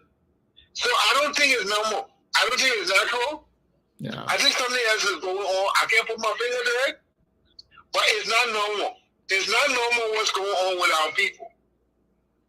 Sarah is saying, Sarah from Liberia is saying that the leaders should lead. My brother, where these people are, nobody will make them get up. Where these people are, nobody will make them get up. You think so? Something is happening. Something is happening in our country. Sekou, you asked a question when Brazilian monk explained. You say, "Is there trouble coming? Trouble is coming."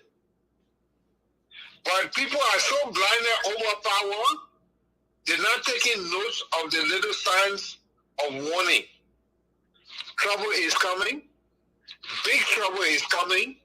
And we just got to brace ourselves for it. Thank you. Because this thing is not going to end good. Thank you. I mean, like I said, SKTV, we will continue to follow the process. We'll continue to keep our eyes, to the process. Should we take any position, we'll make it very clear.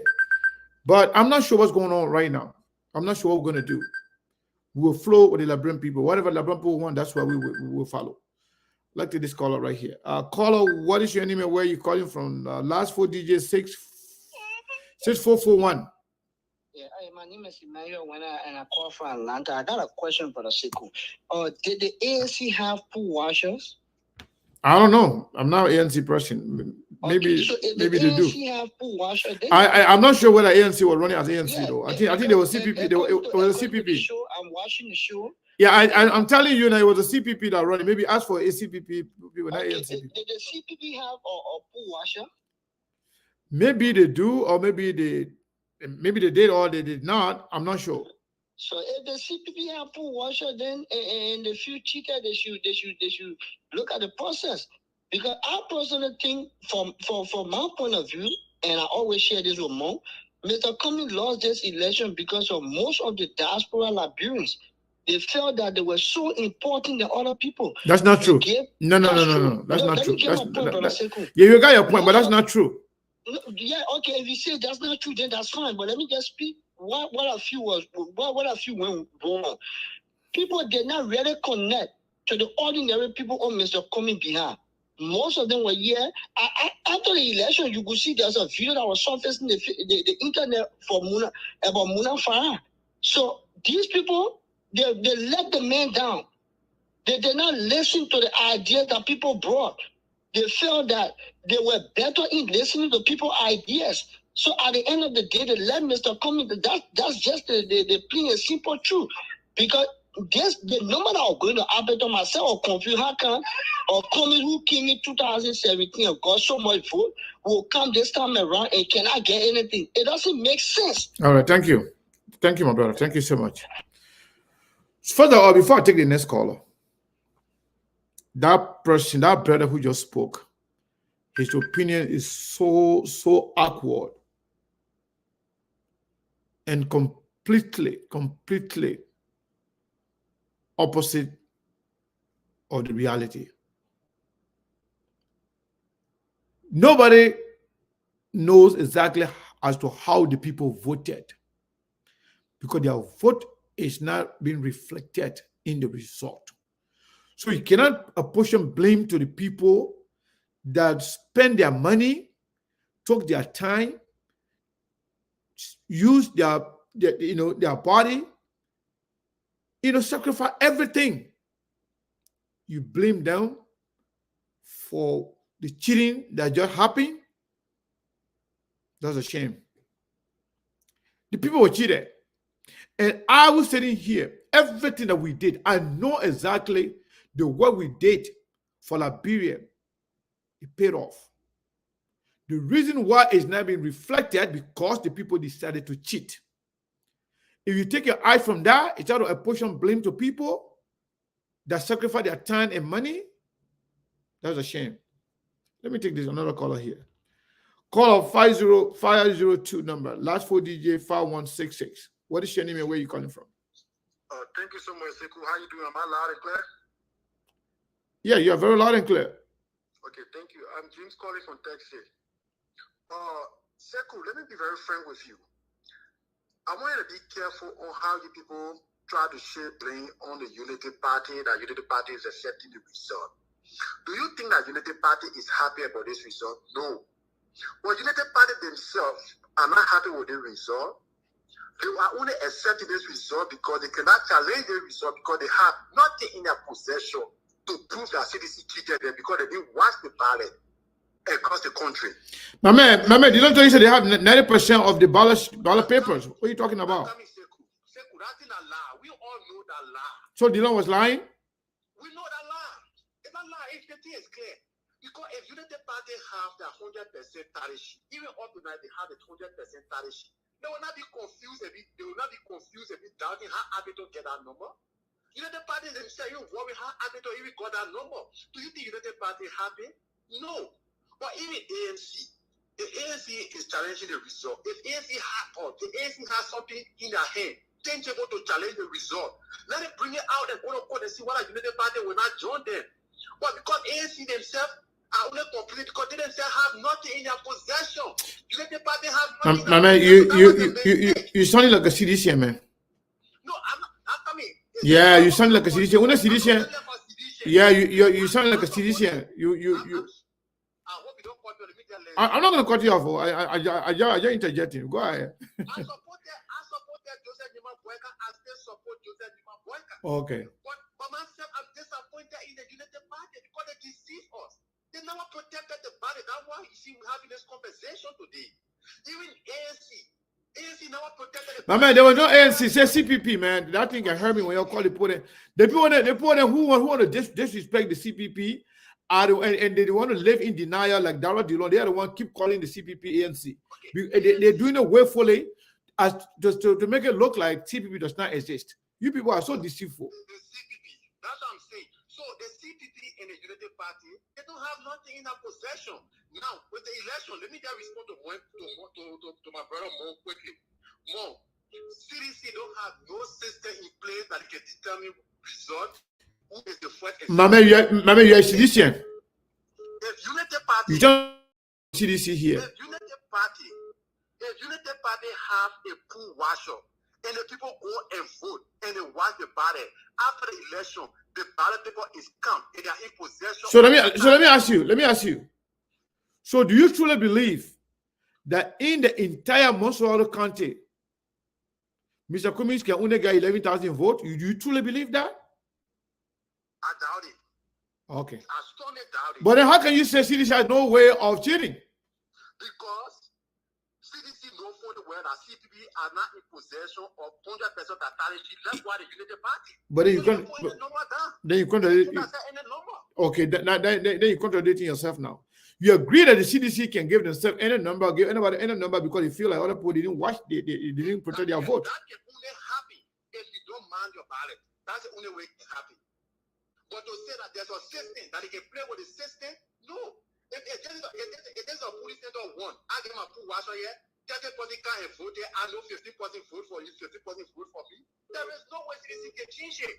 All right, my brother, thank you. That's the problem I get with Unity Party. So I understand your point. Thank you. if President, we are winning this election, it's all Unity Party. If Unity Party, I doubt it because I even doubt that Unity Party will have the money to protect the party in the second round. Thank you. Then Thank when you. the election is happening, I mean, well, every time I tell somebody thank you, you got to stop talking. I hate cutting people off. But when I say thank you, keep going on and on and on and on. I got to put it waiting, I got to put me calling, and then I got to cut you off. You don't do that. When I say thank you, it means that you got to leave the line. You got to close. You got to wrap up. Caller, what is your name and where are you calling from? 214 number, last 4 digits, 6315. Hey, Sekou, my name is Bonnie. Today we're calling from Texas. Go ahead, Vanny. So there are a few things going on here that I suspect. And I think those things are actually planned. So for the fact that we have Appleton named in this whole thing today instead of the CPP is a first step. You see Appleton DSP have similarly with Alex Cummings, Alex T. That could have been planned as well, coming in here. Liberian people go to the ballot, try to vote to see anything close to Alex Cummings, Alex C, thinking Alex Cummings selecting the wrong people. That could be a factor. I'm not saying that's what it was. Another thing here, the Unity Party this whole time, after they did the little trick with Henry Costa and Donna Urian got out of the coalition, been attacking CPP the whole time. Planned strategy for them to become significant. Unity Party was attacking CPP in this whole campaign more than they was attacking CDC. More than they were focused on destroying the CPP more than anything else. That was number one. Now today you go in second round, you quiet yourself down because you've gotten what you want. Now you're calling on CPP members and Cummings to support you. Go somewhere. That call from Philadelphia was a sister that said they're supporters for the CPP. That's one way we can see too who really got these numbers. You know, I want every Liberian to vote. I advise every Liberian to go out there and exercise their rights. It's their right, at the end of the day. But since this thing is becoming this way, and these strong actors in the political arena in Liberia are actually trying to cheat our people out of their rights, I kind of support what that sister said. Thank you. Let the CPP members stay home. Yeah, thank you. But before you go, let me say this to you, my brother. With regards to the Appleton's number, people saying that Appleton might have taken some Cummings number. That is million miles away from the fact. Appleton numbers are, let me say this. I don't want to say something while you stay here. I don't want to, because I want you to react to it. Appleton's numbers are insignificant compared to what Commish would have gotten. Commish numbers are now with Appleton. Commish numbers are now with Peter. They are now with Paul. Commish numbers are shared. Commish numbers are shared between Joseph Nima Boakai and George Weah to inflate their numbers, stating that, you know, maybe Appleton get it. That is like validating the fact that George Weah got the number he deserved, which is a lie. It's validating that Boakai number that he received, that's what he deserved. All those are blatant lies. None of those people will have gotten close to where they are right now if Commish number was counted the right way. So Appleton is just a distraction. Commish vote was shared between George Weah and Joseph Nima Boakai to inflate the both of their number to make it look like that it is a binary choice between Joseph Boakai and George Weah in Liberia, making everybody else insignificant. So Appleton number is nothing. Appleton is just a distraction. And Sekou, you could be correct to your point what you're saying, because you know you have a lot of people inside in Liberia. You get a lot of information. You've been playing a very close role into what's going on in Liberia. So you could be right. But at the end of the day, you know, we all know that at the end of the day, CPP was cheated out of this election, and the Liberian people, your rights were infringed on by current power politicians in the country. So the power is still in your hand in the second round. You exercise it. It's your right. I mean, you could go out and sit down and say you're not voting and let us see the real numbers that will come up in the second round. You can do that. So that's one way you can protest. And, thank you. If that's what you want to do, you know, I advise you to go ahead and do it, so Liberian people can have an answer to this whole shenanigan that's going on right now. Thank you, my brother. Thank you so much. So yes, caller, hold the line. Let's go to the first caller here. Caller, what is your name and where are you calling from? 929 number. Yeah, good afternoon, Mr. Kane. My name is Napoleon, calling you from Los Angeles. Napoleon Soso? Yeah, Napoleon Soso. Go ahead. Yeah, you know, something went wrong during this election cycle. But one thing we need to understand here is that as a Liberian, we thank God for the kind of peaceful manner that Liberians exhibit themselves during the election period. But one thing I want to say is that the election was rigged. For sure. That's, for me, the election was rigged. But one thing, again, is that bringing the Unity Party, like the way I hear some people saying that Mr. Comey is going to endorse opposition because it's opposition unity, I don't think it's the right thing for Mr. Cummings to do. If Mr. Cummings believes that the election was rigged, that's my own belief. If he believes that the election was rigged, I believe that he should endorse the CDC government. The reason is that George Weah is already in office. If he endorses Ome Boakai, if those guys come to office, look, trust me, you can never sit where you sit in Sekou and criticize the government, because those guys are very arrogant, those that within the Unity Party. So I believe now, for me, I have taken side already. I want to support the CDC for a reason. They have stolen a lot. Endorsing the Unity Party, thinking that we're in the opposition, those guys are coming to steal. They are not coming to better Liberia. So I believe that I will endorse the CDC, I will support the CDC, so that at least those that have stolen will see reason to at least limit. They might not stop stealing, but they will limit their stealing and think about the Liberian people. And with Mr. Cummings, if Mr. Cummings does the Unity Party, he will lose relevance with some of us. Because the Unity Party treated us like a dumpster, and they said we were giving up to now, the state calling us 1%. It hurts. Ome Boakai have no credibility or any background to tell we Liberians that he have done or he have advocated for anything in Liberia. So what about Liberian that will say, I mean, if you agree that the CDC cheated, the CDC defrauded the Liberian people, why you want to reward bad behavior? No, the problem here is that simple. Mhm. Yeah. The problem Now, I'm just asking you, just a hypothetical. What if somebody said that?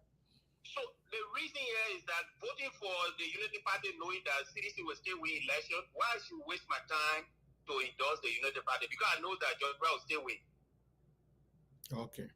So I can't waste my time. So the best thing is to endorse George Weah, and if they need my advice, which is Mr. Comey's advice, he can help them in the process so that Liberia can move forward. But bringing new crooks, new rogues, again, when those guys went to steal before they start thinking about Liberia.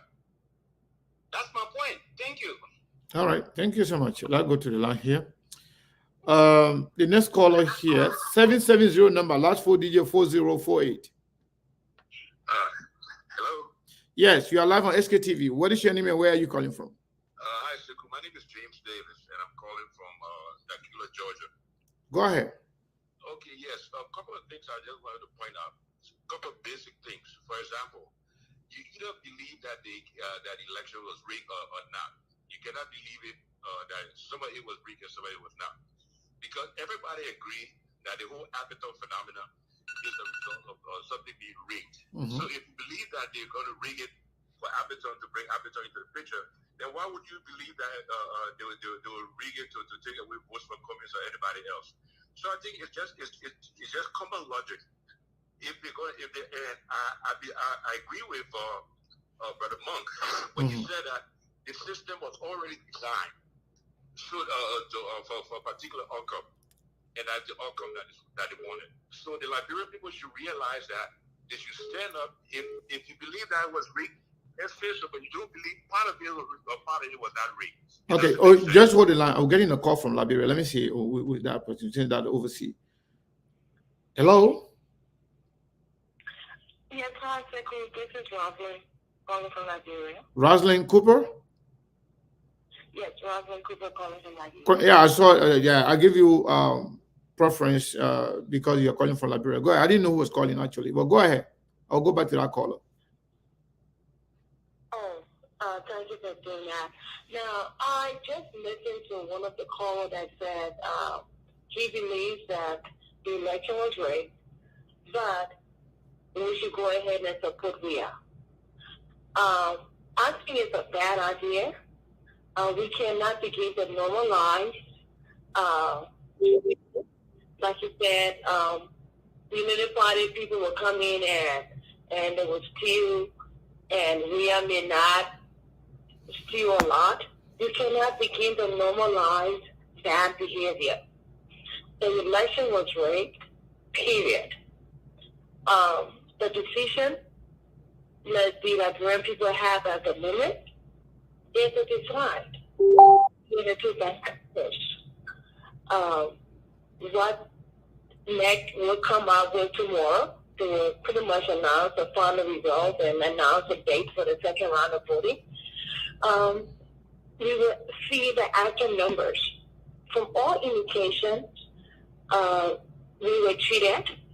Yes, we do not have all of the facts now to prove it. And I must say, when people carry out sophisticated, well-planned fraud, it is not easily determined by the common eye, the naked eye, that people say, oh, the CCP poll watchers. Yes, we have poll watchers.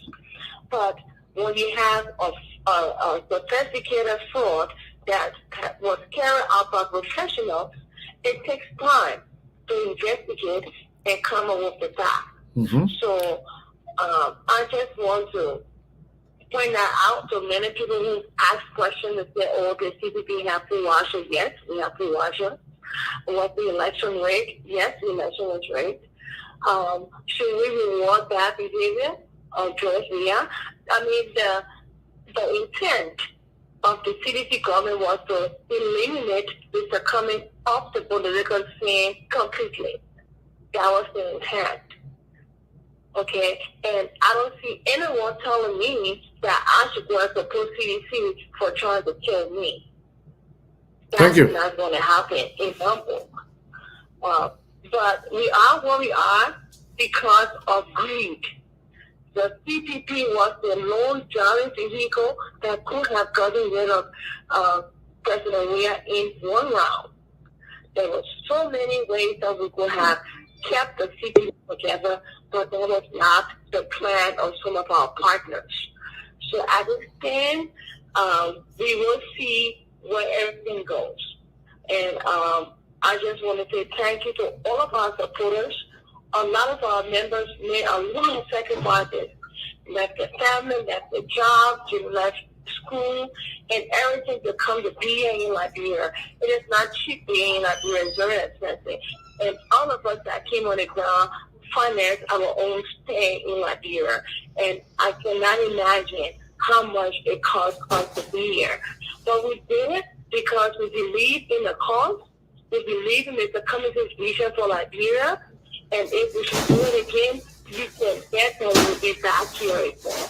So I just want to say a big thank you to everyone who supported us. This is a movement that we have started, and it's just beginning. Thank you all for your time. Thank you. Thank you so much. So let's go to the line here. We got a lot of people calling, man. 470 number, last 4 digits, 7175. What is your name and where are you calling from?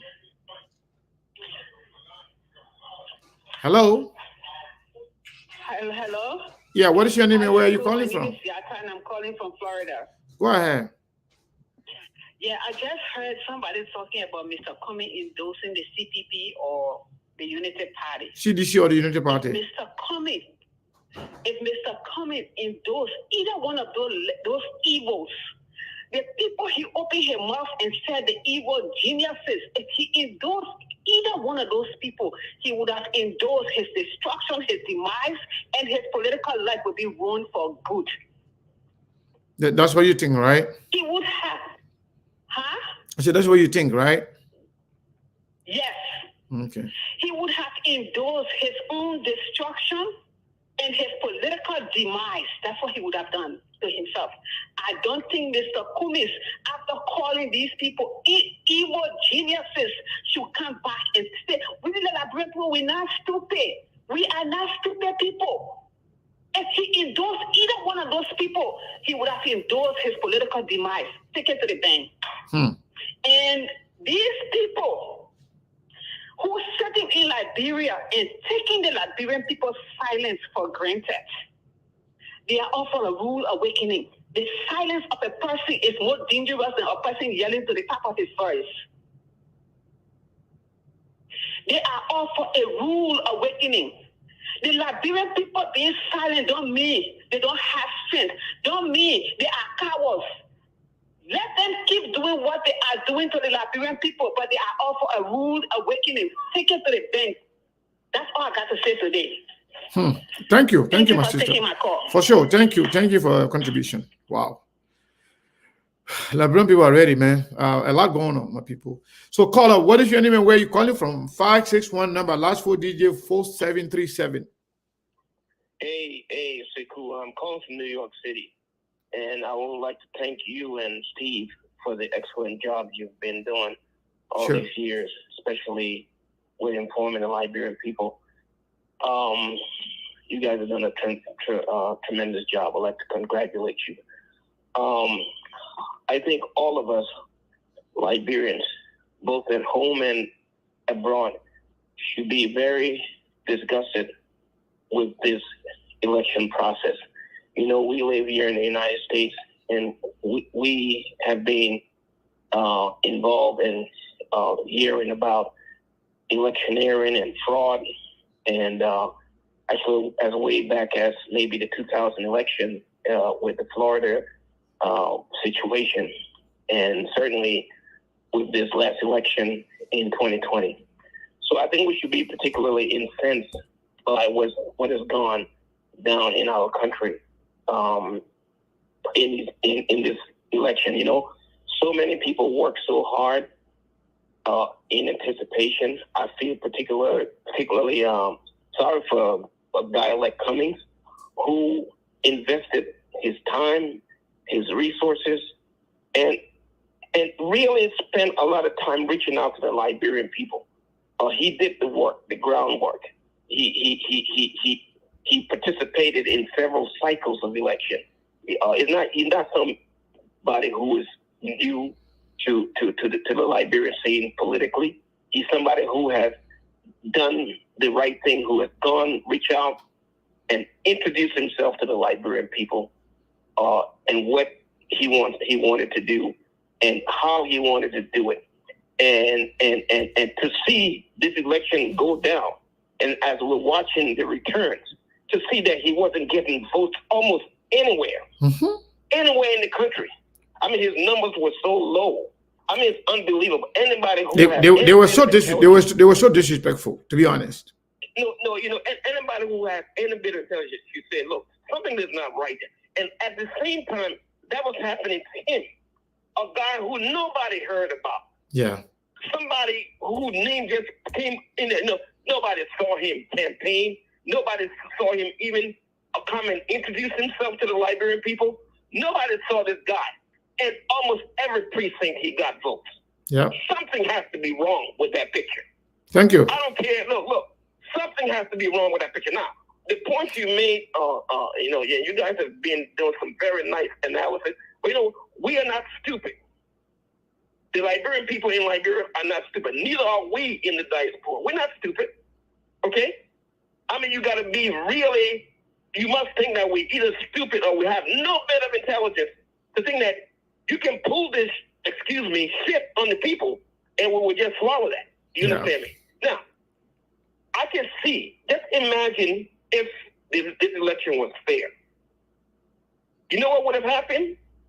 It would have probably been Buckeye in the front, and maybe Alexander Cummings coming in a close second, or maybe Cummings and the current president will be in a dead heat. But the bottom line would have Buckeye may have very well been in the front, but he wouldn't have gotten anywhere close to 51%. And probably the run-up would have been between Buckeye and George, and Buckeye and Cummings.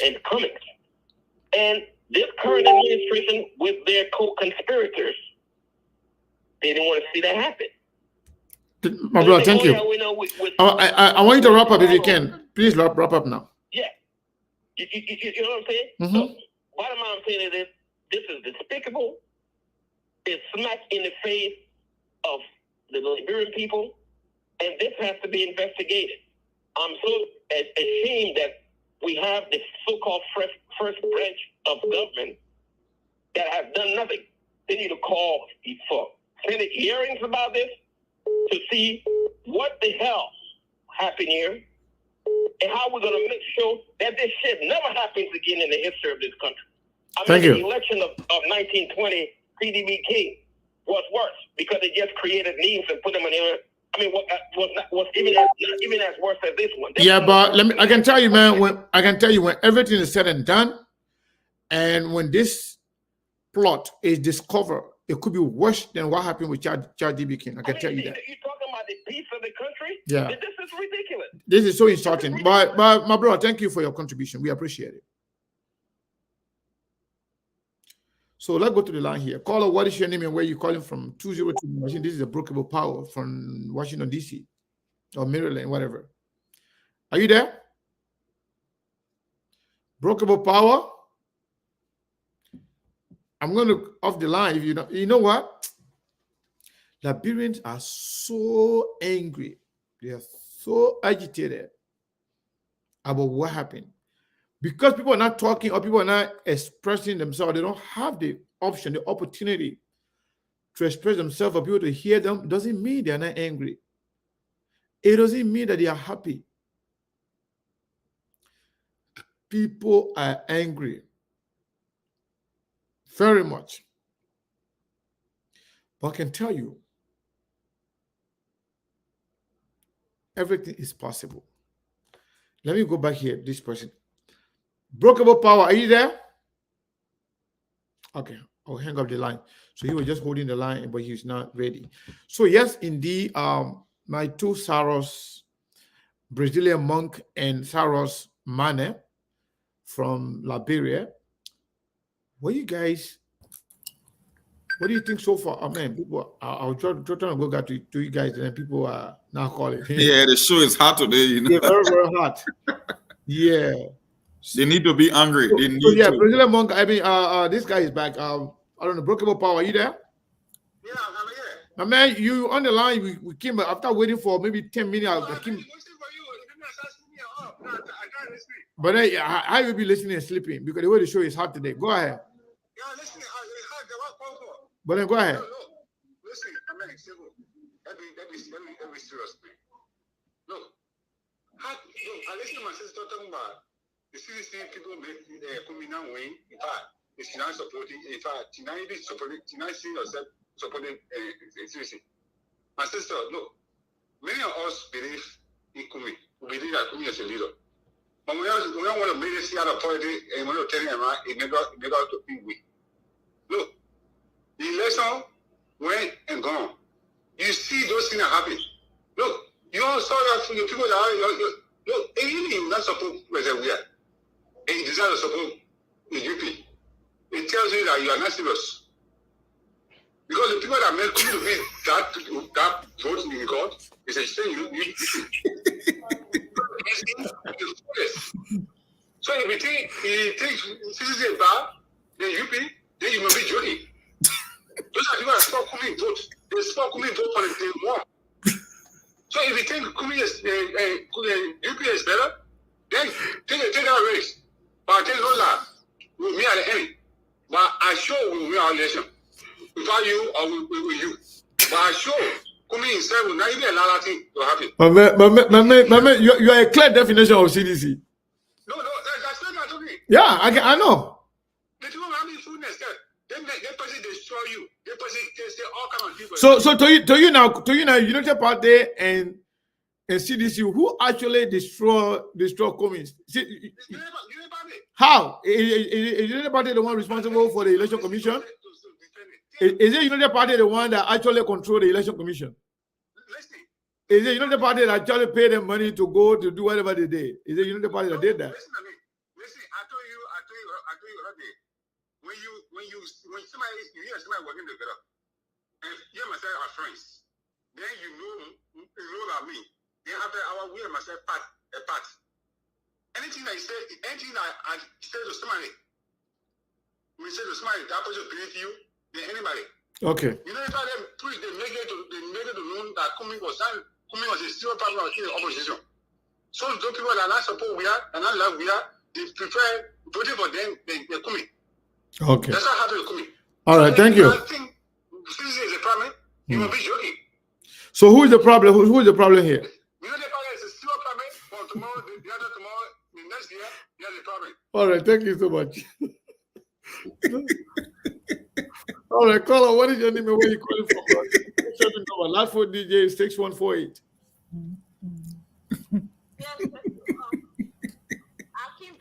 Look. Who is that? This is Nancy, go ahead. Yeah. Go ahead. Yeah, remember your caller was saying that, we the people don't know us and stuff like that. They don't know comments. And, it's just laughable. You understand what I'm saying, right? I alone in the United States here, I supported 200 plus people. I bought them food. I transported them to go and vote for Mr. Cummings. And they tell him Mr. Cummings say, if they are 4 votes, 2 votes, 3 votes, 8 votes, 0. That thing, it can hurt. You understand what I'm saying, right? Mm-hmm. It can hurt. Not the people, not only us in America here, that is, that in Africa, that we poor people, we got groups, we got women groups, we got youth, we got all those groups there. You understand, right? Mm-hmm. That for us, we control it. So to say that we are not, the people not know us, or we're not attached to the people, that's a blinking lie. You understand, right? And Joria, just one thing again, I don't want to tell Joria. Joria, what happened to him? You want our chancellor when the people go in the street, and you want ask the librarian of America that went to the White House, that told George Bush that we want chancellor out, and they gave him 72 hours. We just waiting.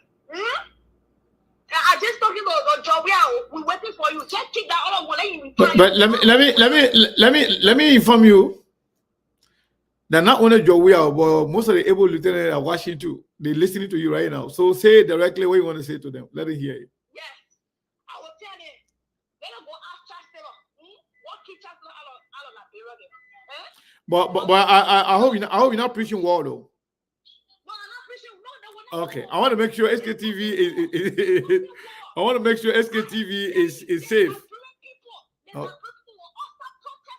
Okay. We bring their bosses everywhere in those states, and we went straight to National DC. We walk straight to the White House, and we met George Bush. And George Bush, we explain what happened to our people in Liberia. George Bush gave Chancellor 72 hours to forget Liberia. So they will play with us in America. We just watching you. They don't think our people will be foolish. They will scream and say, "You're getting the street. I'll play again the street." They're suffering and tired. We don't even have to tell them. When they like people tired, they will jump in the street. You understand? And they will tell us, It's okay. Don't say that. It's okay. All right. Yeah, take that one back. Thank you. All right. Thank you, my sister. Thank you so much. Woo. That's why we tell them to focus on SKTV. Yeah. They can take their emotion from politics. This will be the #1 source for information because everything here is fair and square and balanced. Yeah. But when they subscribe to sensationalism, they will keep getting the result they keep getting. That's it. Yes. Yeah, Definitely. sure. Caller, what is your name and where are you calling from? 215 number, last 4 digits, 7395. Hello, Sekou. My name is Coretta. I'm calling from Virginia. I was on the ground. I met what's her name? What's her name? I forgot his Sarah? name. But Sarah, yeah, Sarah. I met Sarah. We was on the ground. It was confusing. First of all, because I was in District 10, right? Mm-hmm. I was at the Muslim Hall. Mm-hmm. While we was there, we saw sedition dressed in NSC. They had NSC badge with, they say the somebody from Moluba. They were also, they were like observing the NSC ballot and everything else, and they have supporter of Moluba Molu. So we alert CPP that, and we took some of the picture. What they were doing, they were going from polling station to polling station, asking the pool washer, because they offer the pool washer more money than CPP and Unity Party. They asked the pool washer for their mobile money. They were sending them money. For example, if you offering $30, they will offer them $100 or $50. And they were going from polling. I met a friend of mine from the United States. So I was like, what are you doing here? She had NSC or like she's monitoring the polling and stuff like that. So George, we are now had extra people on the ground giving the pool washer more money than what Unity Party or CPP were giving them. We was there from 6 a.m. to 11 to almost 8 o'clock. And then the light went off. I'm talking about a Muslim building in District 10. The light went off and they were using the full light to monitor the ballot. The poll watcher did not even see the ballot. They would call, for example, Joseph Waka, George Weah. Joseph Waka, George Weah. That's what they would do. And So the pool washer that were there, they were not seeing the number they were reading? They were not seeing the number. They would just pick up the sheet and say Joseph Waka. Then they would say George Weah. Joseph Waka, George Weah. That's what they were doing. We that came from America and all over the world, they want to tell us that we were on the ground and we did not vote for Mr. Cummins. And we did not vote. It was real hurtful. But like Mr. Cummins said, he said that we all should be calm. Let us remain peaceful until after the investigation. Thank you. And I can tell you that they have the George Weah government. They came in with a Russian ink, a disappearing ink. I don't know if you heard about that. Mm-hmm. Look into the disappearing ink. That's what they were using. They used it on most of the candidates besides Joseph Walker and George Weah. So when you check, it disappeared. So look into the Russian ink. And we was told that the Abura helped them with all this care, but there will be consequences. Like Mr. Cummings said, there will be consequences. We're not talking now. We're not fussing now because we need to come up with evidence, and it will be revealed. That's all I want to say. Thank you so much. Thank you for everything. Thank you for your support to SKTV as well. We appreciate it. So, before we go to the line here, somebody been writing, what is the number to call? The person named Kekula Kimba. I am not sure whether you can see, but if you can see, let me read the number to you, because the number is big on the screen there. You see that white and red straps? You have the number there, 480-401-2081. That's the first number. The second number, 480-862-0783. You kept asking, where's the number to call? Where's the number to call? That is the number to call, please. And it's visible by anybody, even blind persons, they can see it. Let me take the next caller here. Caller, what is your name and where are you calling from? Breakable Power again? My man. Okay, 30 seconds, my man. If you want to know who is chancellor, go check Prince Johnson. Or check those people as support Unity Party. President Weah will never, ever become to be the chancellor. This man is peaceful from day one, from day two, up to now. If you want to discuss chancellor, go check in Prince Johnson plot. You see chancellor there. Or go check in Breakable Power, I got a question for you, man. How long you been in the United States? No, my man, I keep saying to you this, that's not an issue. No, I don't want to know. I don't want to know. I know you're a big fan of SKTV. And I will tell you the truth. Let me tell you something. The things go on. I keep asking a question. It was ANC never had no pool washer in a police station.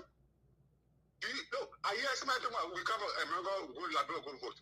You cover a member. Do you read 10,000 to vote? Does that mean that when people say they may not have vote, they mean we cover a member? Do you kind of vote? No, we all see what happened. So the only thing we say, oh, okay, see this thing happened. The same way you talk about, they don't want to spoil your vote. They damage your career, they damage your future. They then lie on you, they then say all kind of things about you. But if you think you can support them, I told you again, you can support them. But all right. We will never be a chancellor. Thank you so much. She didn't even say that. She didn't say she would be a chancellor. She said the man should look at chancellor, how chancellor left the country. That's what she was saying. That's what she's saying. Yeah, because she's trying to say that if your president Weah behave like a chancellor, you will end up like chancellor. Because he is peaceful. He never allow anything negative. How you can you be peaceful and you go cheat the people like this? Why you go see this? I told you, I said those are people that treat you. Remember, cheating, they're not peaceful about cheating. People are angry. People spend their time, and money, and they put their life on the line. I said to this, even me, but the damage from your state people that you want to support. All right. They will damage you. They make you ugly. All right, Mama. Thank you. Thank you. No money for you. They are your enemy. Okay. They make you to be that. All right. So don't play on CDC. Don't you know the president we are? All right. It's okay now. Thank you so much. The two Saros. Brazilian monk first. What do you make of all these calls, man? I mean, it's not easy. The people are angry. The people are angry. It's one they had that show because it's a blatant disrespect for electoral process and the abuse of the Constitution. You see, one thing we don't understand, some of us we rejected or even the idea of your presidency, we never even supported the idea. Before I'm talking about even supporting him while he's president, because these outcomes were predictable. George Weah is the reincarnation of Samuel Doe. The only difference is the time. Doe became president in the 80s and we are in the 2000s. And the difference is we are live in foreign capital like the United States, he live in Europe. but they are the same if you look at them. You know, I look at these elections, and the reason you see the anger and resentment coming from people in the diaspora, I tell people in Liberia, the people in the diaspora, they are not any better than you. The only difference is economic opportunity and the way how they process information. When you are bound to a particular society, you think in a certain way. When you cross the Atlantic Ocean and see other advanced country, it changes the way how you take things. And these guys always factor that in their calculation. They can abuse people and think they will get away with it. People in the diaspora don't buy nonsense. They won't stand for that. That's why they always pitting people in the diaspora for these people that back home, that we are enemy. That's a lie. We are the same. We just see things from a whole different angle. Things that you will accept and things that we used to accept when we were over there, we cannot accept them today for the mere fact that we live in other society and see how they operate. So when you see somebody from the diaspora calling with anger and resentment, no, because they now live in a society where you just cannot accept anything, where the status quo cannot be accepted. So like I said, if you are in Liberia and people in the diaspora, we are not enemy, we are on the same team. The only difference is we see things from two different angles. Sekou, I made a case very simple from the beginning. When you want to make a logical argument, establish a premise. The premise here is very easy. If Mr. Cummings pick a side, it means he's validating the elections, that the election is free and fair, because there will be no reason to pick a side in a rigged election. So if he's picking a side, he's literally telling his supporter and the rest of the world that these elections are fair. If Joshua and Joseph Boaga goes to come in to seek an endorsement, they are telling the Liberian people that the one person that come and get is fake, that he got the number to determine the outcome of the election. So in other words, the Liberian people voted for Cummings, or that he got a huge support as compared to what the number is showing right now. You see the other side? If he goes to them, he validated the election. If they come to him, because I really don't know how you will have a neck election with 43%, then you seeking the endorsement for a guy with 1% when it's not going to help either side. So if they are seeking after his support, then it tells the Liberian people that, you know what, this man did far better than what the number is telling you, and this election is not fair as well, because we are seeking his endorsement, which makes no sense. Second, there are two ladies. You see, one of the reasons people always talk about women too, they process information different from men. They are mostly emotional, so they can read through things. Like my grandma used to say, sometimes when a woman call you, just from your voice, you can tell what happening to you. Or men will not be able to recognize that. Women, they are soft, they are emotional, they can think deeper. Let me tell you something. Two ladies called a few days ago. One of them said, the best way to validate this election, which is a form of a protest, is for people that supported the CPP and other candidates to go on election day and write their candidate's name on the ballot. And another lady said, no, you got two options. You could either protest by staying out. Then we will see where the real numbers are coming from. There are two ways, which are also a form of protest. You see, protest don't always mean destruction or calling for political upheaval. No, there are so many ways you can protest to test the authenticity or validate these elections. And those two women were the one that came out with those suggestions. Because if the elections are programmed, I tell people, if you want to accept the fact that the election is rigged, then there can only be one winner, that Georgia, because we are not rigging an election to get out of Joseph Boaga. So if a Mr. Cummings was to also go and endorse a Joseph Boaga, knowing fully where the election is rigged, then he's literally saying that George Weah, in this case, is a fool, because I don't know why George Weah, the incumbent president. Let me get you this something in a second. Joseph Boaga was vice president in 2017. The election was held on United Party's watch, right? If the election of 2017 was rigged when Joseph Boaga was in power, what make you think that now he's out of power and George Weah controls almost every level of government that he's going to win an election? I don't understand how my United Party people think. Because you see, some of us, the reason we're focusing on the process, because we are thinking what's in the best interest of this country. They got some people who in this thing just because they want job and they want to put the interest of their political party or political leader ahead of the country. That's why we got a conundrum. Because if we're all on the same team, United Party will not go to a second round in an election that she already deemed to be rigged. So, Mr. Cummings, like the lady said, you are one step away from destroying not only your political career, but your entire life in Liberia, because I know our people. They are very vindictive. They don't say things, but they keep grudge. You know, back in the day when they were killing some fire service officer, police people in the community during the war, some people used to say, well, why are they coming for fire service? I said, no, people hold grudges in Liberia. We don't have the culture of expressing ourselves. So every time there is little problem in the society, people vent their anger against people who they already had negative impression about. That's why they were killing fire service. A fire service man, he's not the one that's stealing government money. But why were rebel target a fire service man? Okay, let's go to Cyrus Mane for his opinion about the colors. I mean, what is your take? Yeah, Mr. Kane. This is to tell you that the people are mad, the people are angry, and like I told you, there will be consequences. I told you on the same SKTV, and I told our people of SKTV that Mr. Cummings is not the regular Liberian man. The Ellis Cummings we're talking about here, Cummings doesn't just come up with mere allegations. We all know the election was rigged, and you can see it from the people. Even people in Liberia are angry. They like we all said, the only reason the United Party is selfishly pretending that this election wasn't rigged is because it favored them. But people in Liberia know that the election was rigged. And this is to tell you to the receptions of the colors that the election was rigged. People who came from the US, the United States, who came here, there are people who voted 10 in room. They encourage their entire family. There's a kind of, you know, that most of our people in the diaspora, they contribute like 75% of the economy in Liberia here. So obviously the people tell their people, go and vote this particular person, and their people go and vote. Their family who voted 15 room, and you tell us that Cummings got one vote from that room. This is to tell you the reception from the people. The people are angry, and it's a glaring fact that the election are rigged. So when it comes to Mr. Cummings picking a side, I personally, I've said that I'll remain a neutral man, and thank God I'm in the media. I'll grow myself in the media more.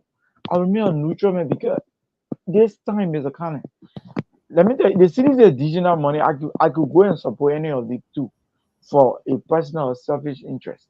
But when it comes to this country, it comes to young people coming up in Liberia, it comes to the development and the growth of our country, it's about time that we young people stand up for something and seize the value that Liberia need to move forward, and the young people who are in vast majority are the people that will move the country forward. So for this reason, we should stand up. This is the reason I'll take this independent decision. I'll remain neutral in the process because I believe the election are rigged. I believe that the two sides do not deserve my support as an individual, as a Cyrus, because the two sides do not mean well for Liberia. And this is to tell you that the people are angry, and our people are expressing the people like the leaders need to come up. When the leaders come out, okay, come up. Come on. When Nigeria. they do not have sufficient evidence. When they do not have sufficient evidence. So these are the reasons. The leaders are gathering more evidence, and I guess there will be consequences for these disrespectful actions that have been taken by this government. And if Mr. Cummings support any of these sides, let me agree with my brother, with my big brother, sorry. If Mr. Cummings support any of these sides, he's telling the Liberian people that I agree the election was free and fair. And Well, we okay, all let know me that ask the both the of election. you. Let me ask the both of you because I'm gonna play devil advocate here. With regards to Mr. Cummings, people are somehow making judgment, equating like political judgment, political decision to that of morality and personal decision. I've said this to all of you before. Political decision is not by emotion.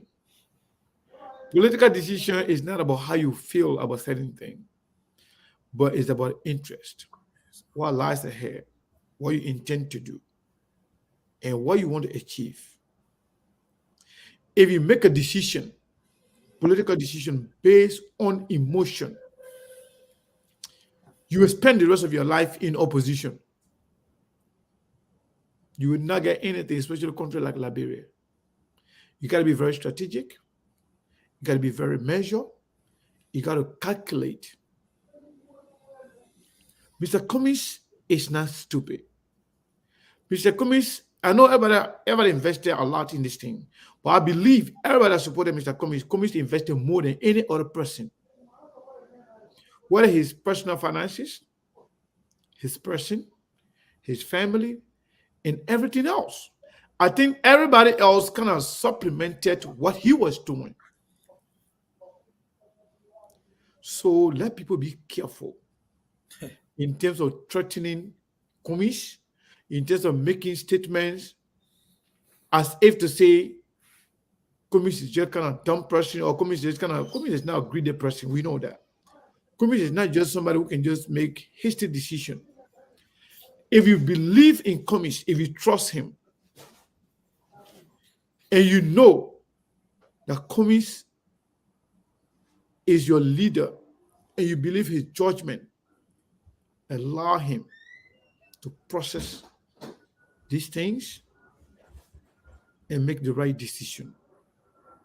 Or trying to bully him, or trying to attack him, or threaten him, calling about the end of his political career, and this and that, that's not going to help. It means that some of you who are doing politics with your emotion, you're going to stay in opposition forever, because at the end of the day, if Mr. Cummings makes the wrong decision, politically, it could cost him a lot, unless he's not willing to run again. You got to be very, very measured. Got to be very measured and be very strategic. That's what I got to say. Can I follow up with what you just said? Yes, go ahead. You are literally coming to the point I established from the beginning. In politics, there will be a time when you go into a round number 2. That's where you go and negotiate based on logic, right? You want to be strategic. Like I said, every time you make a decision in politics, they got it up and the downside. There is no decision in politics that is 100%. The only question you ask yourself, how much am I willing to risk in comparison to what am I expected to gain? Exactly. Mr. Cummings could go and sit back and do a thorough analysis. And you see, sometimes in elections, it takes a while for you to process the outcome. So you can do investigation after an election. Like I tell people, 2017 was a different case. The vast majority of people that supported a Cummings or the late Councillor Bronsky were most likely to support a Joseph Boakai, because there was no way that anybody that supported Cummings or the Councillor Bronsky were choosing a weir. But you know what happened in 2017? It was the second round that actually revealed the game that was played in the first round, because we couldn't get the data enough to make that logical decision from round number 1. But when we saw round number 2, we said, no, they got played in round number 1. That was a logical thing to do. In this situation, before you can make the case that you want to be logical in your decision as to which side to pick, the election must first be valid. Yeah, but Cyrus, in this case, Liberian people sitting home, yes, and not protesting the result, it means that the process is valid. They're validating the process. Well, so if they are validating the process, we will say here and do all the allegations. We did not vote. Personally, I did not vote, and I was not there to participate in the process.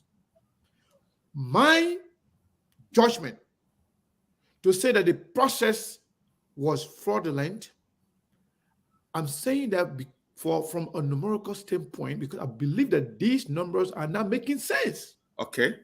But the only people that can come and validate my point are people who voted, that could come out and say, this is not how we voted. It's wrong. But until they can come out and do that, it means that they agree with the process, and this is how they voted. Okay. And if this is the way they voted, Mr. Cummings will have no way, nothing else to do but to accept the way of the Liberian people. Mr. Cummings said, I will accept the way of the Liberian people if the process is fair and transparent. And the people sit by and agree with the result, it means that that's how they voted. So Cummings will make a decision based on his own conviction and based on his political future and the way he sees things and what is in it for him, for his people, and for Liberia. If you call somebody your leader, you have to give them the benefit of the doubt that they are your leader. You got to trust your judgment, but you can't tie rope around the man's neck or threaten him or try to bully him to submission. When you do that, then you are no different from sedition and Unity Party people. Second, I'm talking about people that coming supporter them who are so angry. Put your emotion down. Trust Comey's judgment. When Comey was it was taken to court, people were angry. People were getting so confused. Comey said he will win the case. Nobody could tell exactly how. What happened? Eventually, he won the case. Those even that prosecuted him wrongfully, some of them end up getting sanctioned. They end up losing their job. The same people now are getting back in power because of the way politics is played in Liberia. So, Mr. Comey's decision, political decision, is different from personal decision. You got to understand that. Okay. Anything Mr. Comey will do, it has nothing to do with his personality. He will do it in the interest of the people, of his party, of his struggle he's been doing, and the way that he can get into the system to change the way the system is right now. You cannot change that by staying home. You cannot change that by doing nothing, absolutely. Doing nothing, you are playing into the hands of the wrongdoers. You are allowing bad people to influence the society and do whatever they want to do. But being part of the process, whatever way you do, you have to be part of the process in order to change it. Sitting back, doing nothing is not an option for me. Second. But the supporters, just a second. Okay. The supporters, you have the right to sit home. You have the right to tell your people what to do, not to vote, to go vote, who to support, who not to support. But your open threat or bullying or attack or preconceived mindset trying to bully Mr. Comey to submission to your will, that is not the way democracy works. Allow the man to process the whole thing. Let him make the decision. Then, from that point, you can criticize his decision. You can support him. You can say whatever you want to say at that point. But at this point, wherein everybody is somehow confused and people are working on modality to actually find out as to what really transpired, and you are there trying to force your way on him or trying to bully him, trying to make him feel guilty even before taking action, I think that is unfair to Mr. Comey. Go ahead, Monk. Sekou, you know what? You are making inferences, and one of the problems regarding Liberia when we're sending messages across. We don't want to be the one to be sending mixed messages. You cannot be saying one thing and advocating for something else. You want from Mr. You say it's a political and a personal decision. When elections are rigged, it's not a personal decision, it's a political decision. What you are literally saying in another sense is, it's very simple. If the Liberian people refuses to protest this election, it means they are validating a result. And you want Mr. Comey to follow the will of the Liberian people according to what you just said. If Mr. Comey is saying that there will be consequences in this election because of the blatant disrespect for Liberian people, then that's a contradiction. It means Comey is saying the election are rigged, but for the fact that Liberian people will refuse to protest the election, they are saying the election is fair. You see the conflict of interest right there? No. No. If you are saying, no, I know where you're going with them, my brother. I don't want to interject. When you ask me, I don't want to interject. You know why? That's what he said. When he said there will be consequences, yes, that will be after. Yes. When everything is said and done. But then that's why people are making decisions. People are making statements now. People are telling him and directing him what to do without even going through the process. Yeah. Mr. Comey said there will be consequences. And Mr. Comey's decision whether to support or not to support is contingent upon how the whole thing going to go down. You see, but people are already making judgment, telling them what to do without even knowing what happened or what transpired. Allow the process to go through. Then you can tell the man later on what happened. But you are telling the man, all of us are telling the man, do this, do that. We don't know exactly what happened. But from a numerical standpoint, we have no documentary evidence to say, yes, indeed, the process was fraudulent, but we believe that the numbers are not making sense. But in the eyes of the law, it's not about what you know, It's not about what you say, it's about what you can prove. The pictorial evidence. But then, if that is the case, Sekou, there's another form of contradiction already. If you want to give Mr. Cummings time to make a better decision in the interest of the country by putting his personal decision aside, while at the same time listening to the word of the Liberian people, because like we laid a simple premise here. If the Liberian people cannot protest this election, it means they are validating the process. We mean the election is free, fair, and transparent. If Mr. Cummings is saying there will be consequences, then he's saying that the process is rigged. Okay, now, if you want to give Mr. Cummings time to make a better decision by saying it can only be after this process that you can make the case for maybe a legal case against the government for rigging this election, then he also cannot take a side.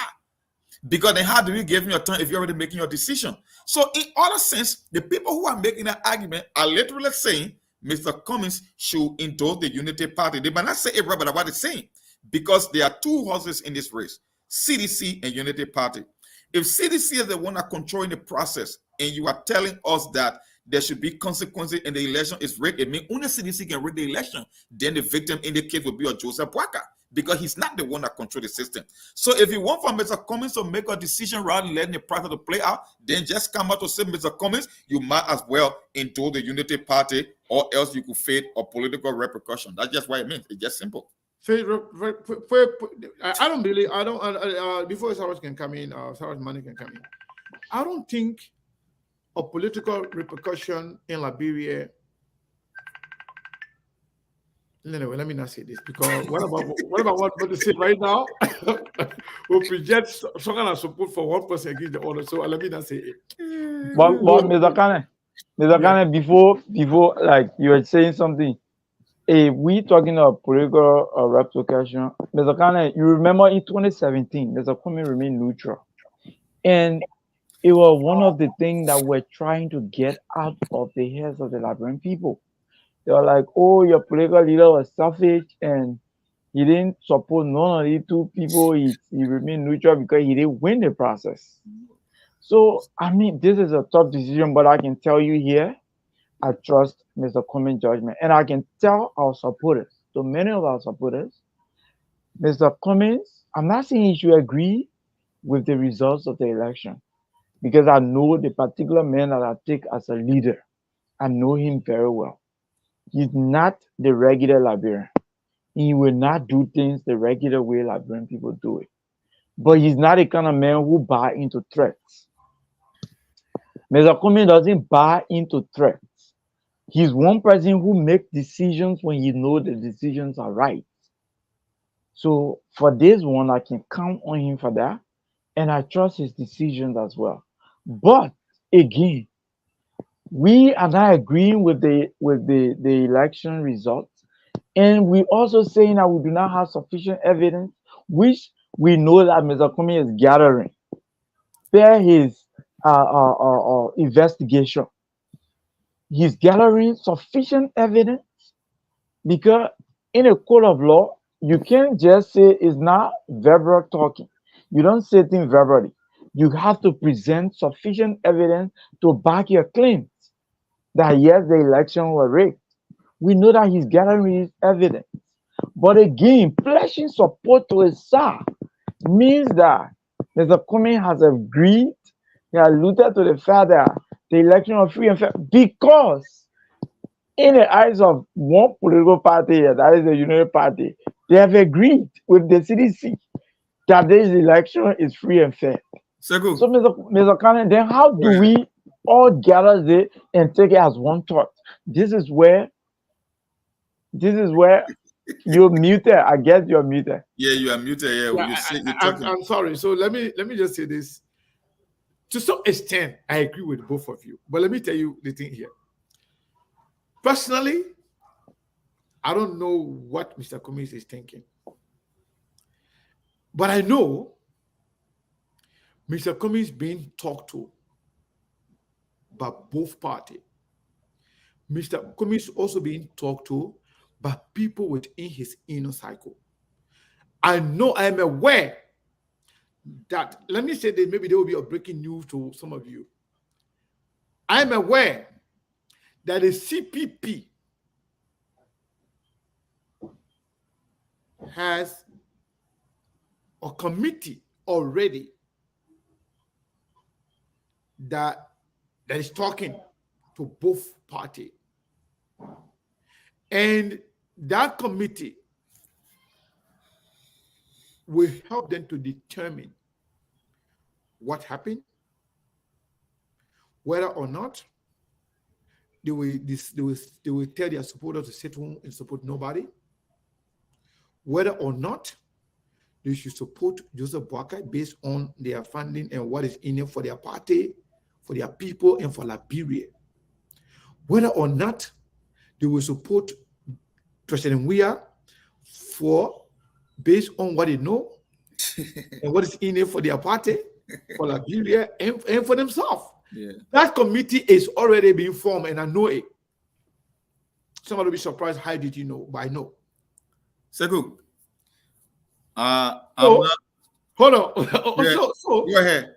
So those of you who are saying suggestion is different from bullying, I understand. When you say we would prefer Mr. Cummings not to support anybody, that's suggestion. But threatening, if you do this, you will destroy your own your entire political life. You will destroy this, you will do that, you will do this. That is threatening, and that is bullying. Saying that I would prefer X, Y, and Z because of these reasons, that would make sense. But to say, if he does this, that means you don't even trust the man's judgment. So make a suggestion, but don't threaten him as to what he will do. He's not stupid. He's very smart, and he knows exactly. So let me just take 2 calls because I don't want to take any more calls. But a lot of people being on hold forever. So we that on Sunday we can stay here for the longest, and as long as we want to stay here. But let me take 2 more calls, and then we will just continue the conversation and close anytime we want to go. Caller, what is your name and where are you calling from? Last 4 DJ is 0410 4010. That person looked like a Mark Curtis or D Curtis. I don't know which one calling. Sekou, is it me? Is it me you're referring to? Is it D Curtis or Mark Curtis? This is D Curtis. Sekou. Okay, I like D Curtis because Mark Curtis can spoil my show with laughter. Go ahead. Right, Mark Curtis not here today. I've been very, very quiet with this whole election thing. If I were Mr. Cummings, I would sit back and allow the Liberian people to make the decision and continue to build my case that either of these people are not the right people to rule the country. Okay. Supporting George Weah is pretty much contradicting himself. Okay. Because the first reason why he decided to run was because he believed that George Weah is not competent. George Weah is not doing the right thing for the Liberian people for the past 6 years. All right. And because of that, he somewhat compromised his character, his standard to work with the legs like JMB and everybody else by forming what they call the CPP. And the rest is history. We all know how CPP went down. If you, Cummings, can refuse to go as a running mate to Joseph Boakai, where you are part of the team, where you have the ability to a point, point of correction. No, point of correction. You will continue. Right. The idea that Cummings refused to go as Vice President Joseph Boakai, that is a blatant lie. Don't buy into it. Mr. Cummings was never asked by Joseph Boakai at any point in time to run as his vice president, and he refused. So that was not part of the deal. And I know that for a fact that was not the case. That was something made up by the Unity Party people to make it look like that Cummings is so desperate to the extent that he refused to run as a vice president. That did not happen. Cummings was never asked. He was now given the option to decide whether or not he wanted to be vice president. He couldn't have been asked in the first place. Based off of the framework documentation of the CPP, they didn't even get to the point where they were going to be able to select whoever was going to be the running mate and who was going to support. Yeah, I'm saying that because you said he refusing to go as vice president to Boakai. That's why I tried to erect that point of interjection. Okay, all right. So you may be right, but it never even got to that point. Exactly. For him to be asked, which also assumed that even if he was asked, According to the framework documentation, he was running to be the president for his party and not to go second. So for Mr. Cummings, after all we've seen happen with the CPP, where people disrespected him, I know it's about country, it's not about self, but when people disrespected him, people drag him to court, people call him the same very people that are now in the race. If I was Mr. Cummings, if I come and say I'm supporting Bouaka, I'm pretty much saying that I am not competent, I am not qualified. Everything I was telling the Liberian people that I am is fake. So in my opinion right now, one of the mistakes that Mr. Cummings made, and I know he did it because of politics, was trying to form alliance with these same people who've been leading the country astray. That was one of the mistakes. He should have stand alone and positioned himself to be the right candidate for the country. I know politics is interest. You got to build alliance here and there.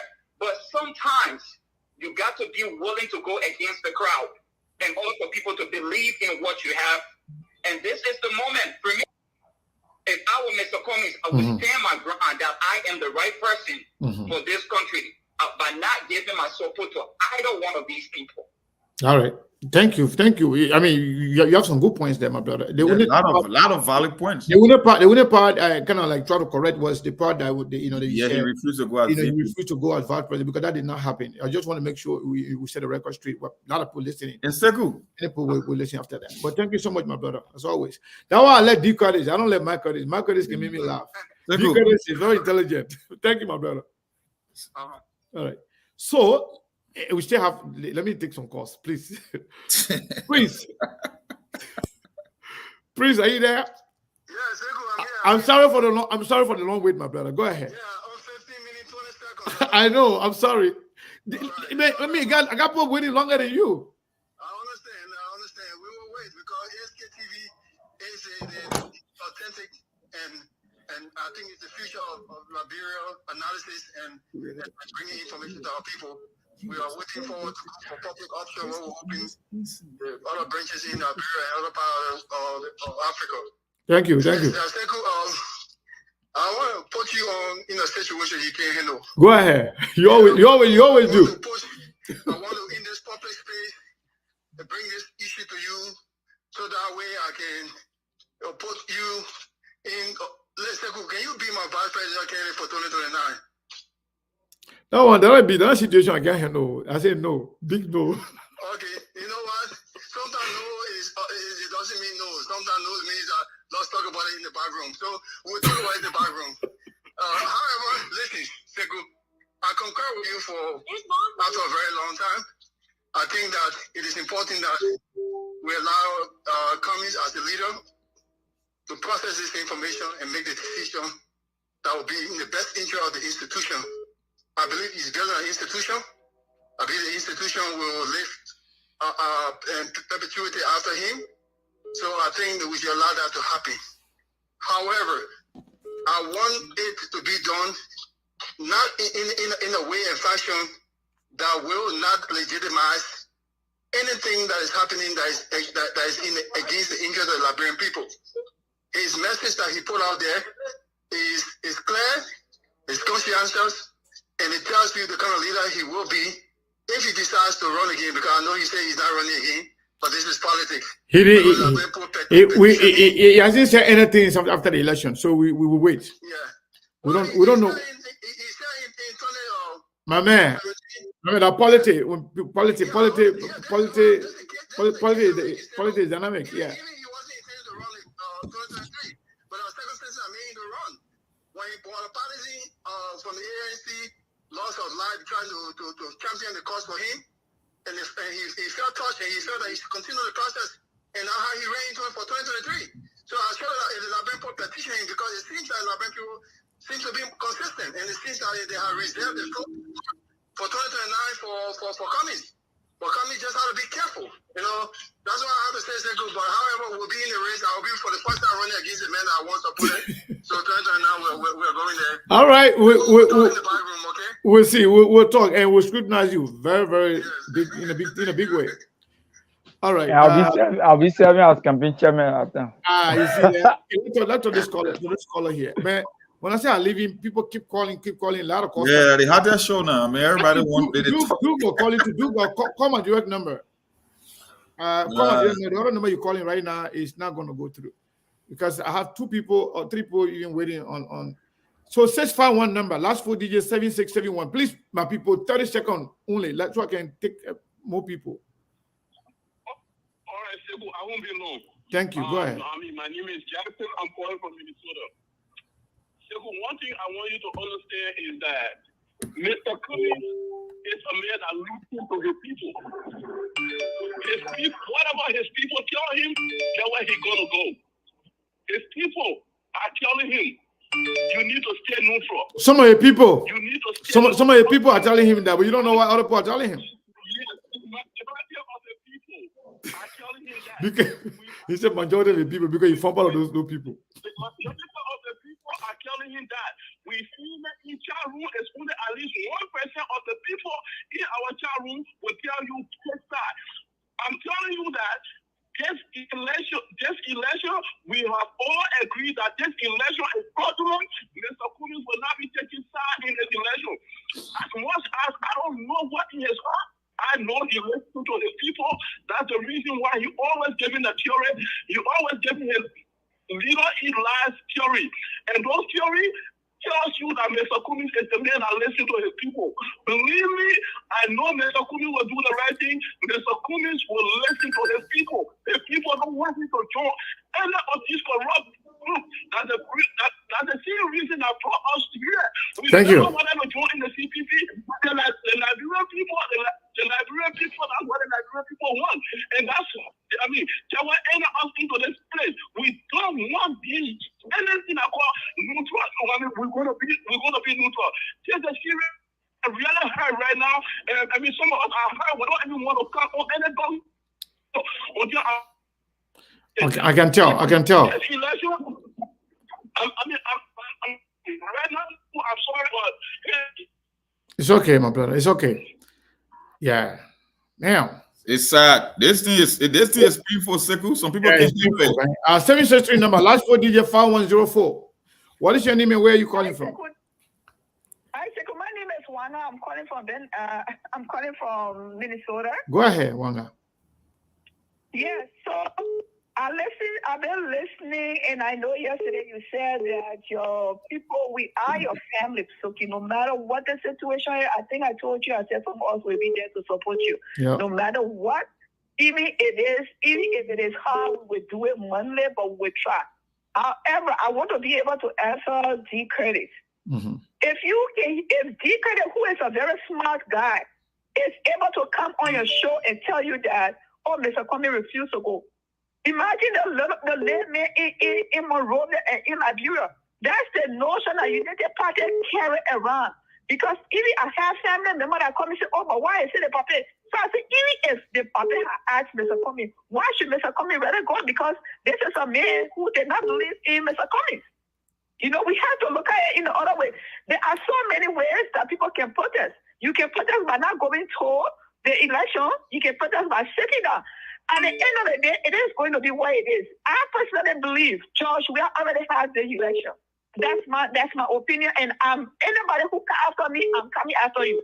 Just don't know that you come after me, I will come for you. You come for me, I will come for you. Thank you. You understand? Yeah. People need to be able to look at this thing and say, Mr. Cummings, whatever decision he makes, he can even talk and go on the corner.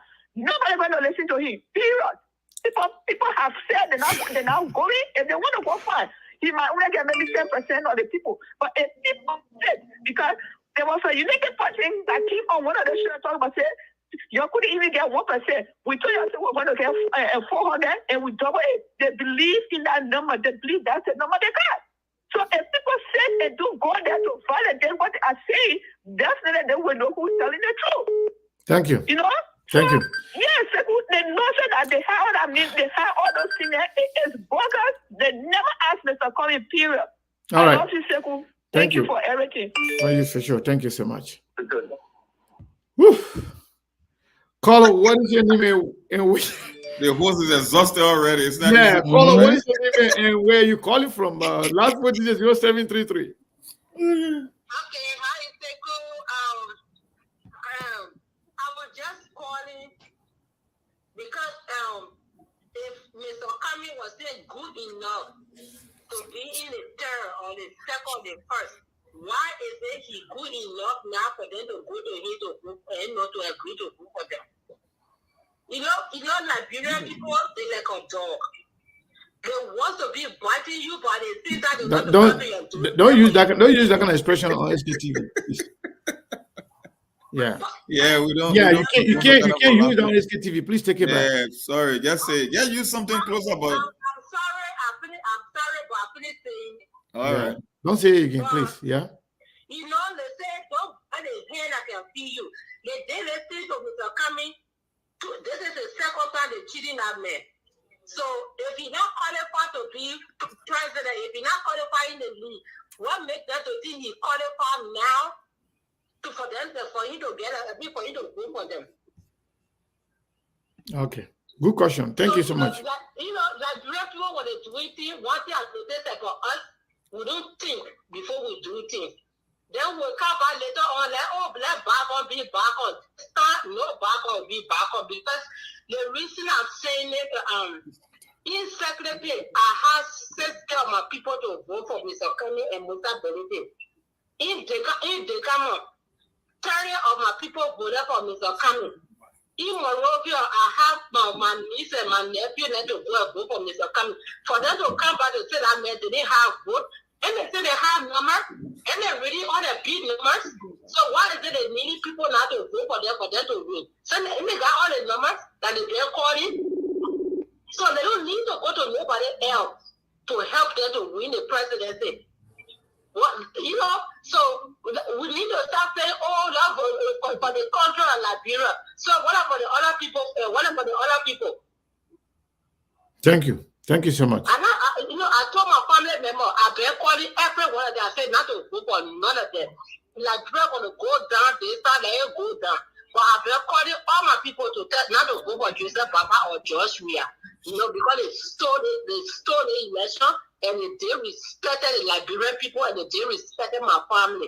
So let them take their own medicine. Sometimes you got to let people to take their own medicine to know how it is. So I encourage, if I were Mr. Okami, I would not agree.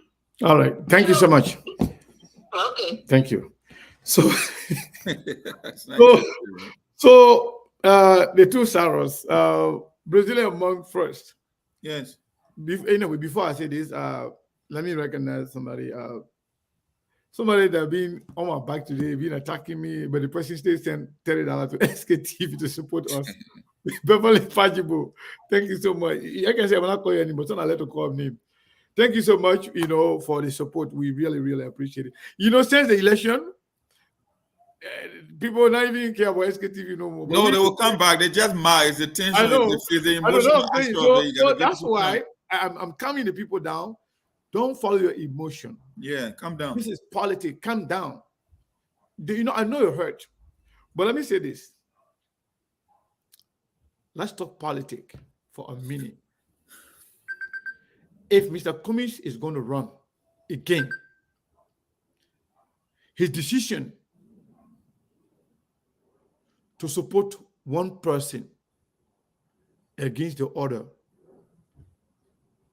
will be okay. If Mr. Cummings is not running any move for anything, the decision to stay away and watch the process to go through will be okay. I'm telling you guys, politics is different. Politics is not personal. Politics is about interest. Politics is about the way you can get there and get there the right way. But we are making critical decisions. You make decisions based on what is in it for you politically. It's political decision. If Cummings is running, is willing to run 2029, if everybody accept this result in the end, and Cummings decide to run for 2029, I think it will help him to take a side, not to take a side. If he decide not to run for anything, then the decision to stay away will be okay. All the people that are talking right now, they are angry, they are mad because what happened. Because if you look at it, if you look at the cheating aspect, it was George Weah and his people that cheated everybody in Liberia. So it's hard for people to really swallow the bitter pill to support George Weah. Equally so, if not because of Joseph Nima Boakai and the Costa and the like of Benina Ure, the opposition had the opportunity to beat George Weah first round, hands down, with no problem. But because Joseph Boakai and Costa, then they destroy the opposition. So Joseph Boakai then also supporting it will be like you're rewarding bad behavior. So it's like both of them, they're not good. They're all bad. But when it comes to making political decision, you got to do what is in your best interest. This is not about your house. This is not about your family. This is not about just your mosque or your church. It's about everybody. Everybody. So whatever decision you're going to make, do what will be in the best interest of yourself, your people, and the political ideology that you represent. You got to slow down. You get mentioned. Let the man think through the thing here. Let the man gather more proof, more evidence. They make a decision based on facts available to him. Don't listen to all the people that say 1%, 10%, 2%. They all know Kumi's got number more than Joseph Boakai. Or maybe not more than Joseph Boakai, but I believe all the numbers that they are giving them, none of them had those numbers.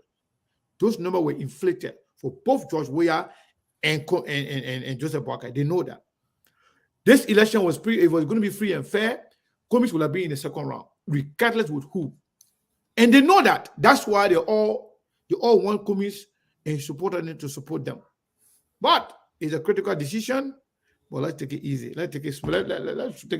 Let me take this last caller. They will go to my people.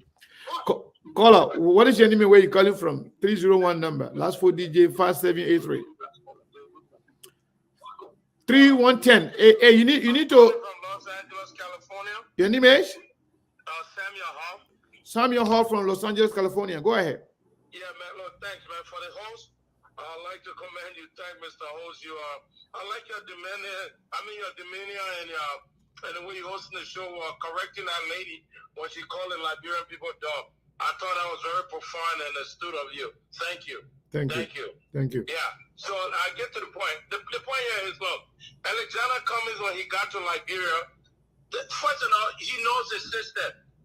By aligning himself, either way, that was the beginning of his downfall. Aligning himself with the UB, whatever, but that collaborating political party, it was a disaster from the very inception of it. It was a disaster. There is too much greed for power in Liberia. You know what the guy said it best the other day. They have not yet unseated George Weah, but they were there dividing position. These people are not serious. And I will tell you, go up and cut down, whether you like it or not. George Weah will be re-elected as president of Liberia. It's a done deal. Done deal. Thank you. That's it. That's it. So we're not taking any more calls, folks. We've been here now for 3 hours, 30 minutes. We got to let it go. We got to reserve some time for tomorrow now. So Saros, in Liberia, what say you in the final analysis? Yeah, so yes, Mr. Kane, to our supporters of the CPP, like I said, I'll be as much as possible to be, very balanced in my argument.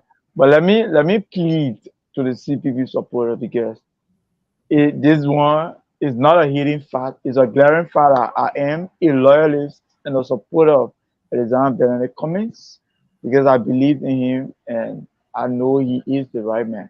So let me create the indulgence of the CPP supporters that you should remain calm, that you have a very good leader, excellent leader, who makes a very good job. He's very good in his judgment, and you make the right decisions in the interest of Liberia and Liberians.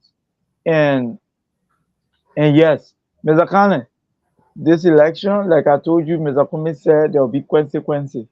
And I'll tell Liberian people that this Alexander Benedict Cummings man, there will be consequences.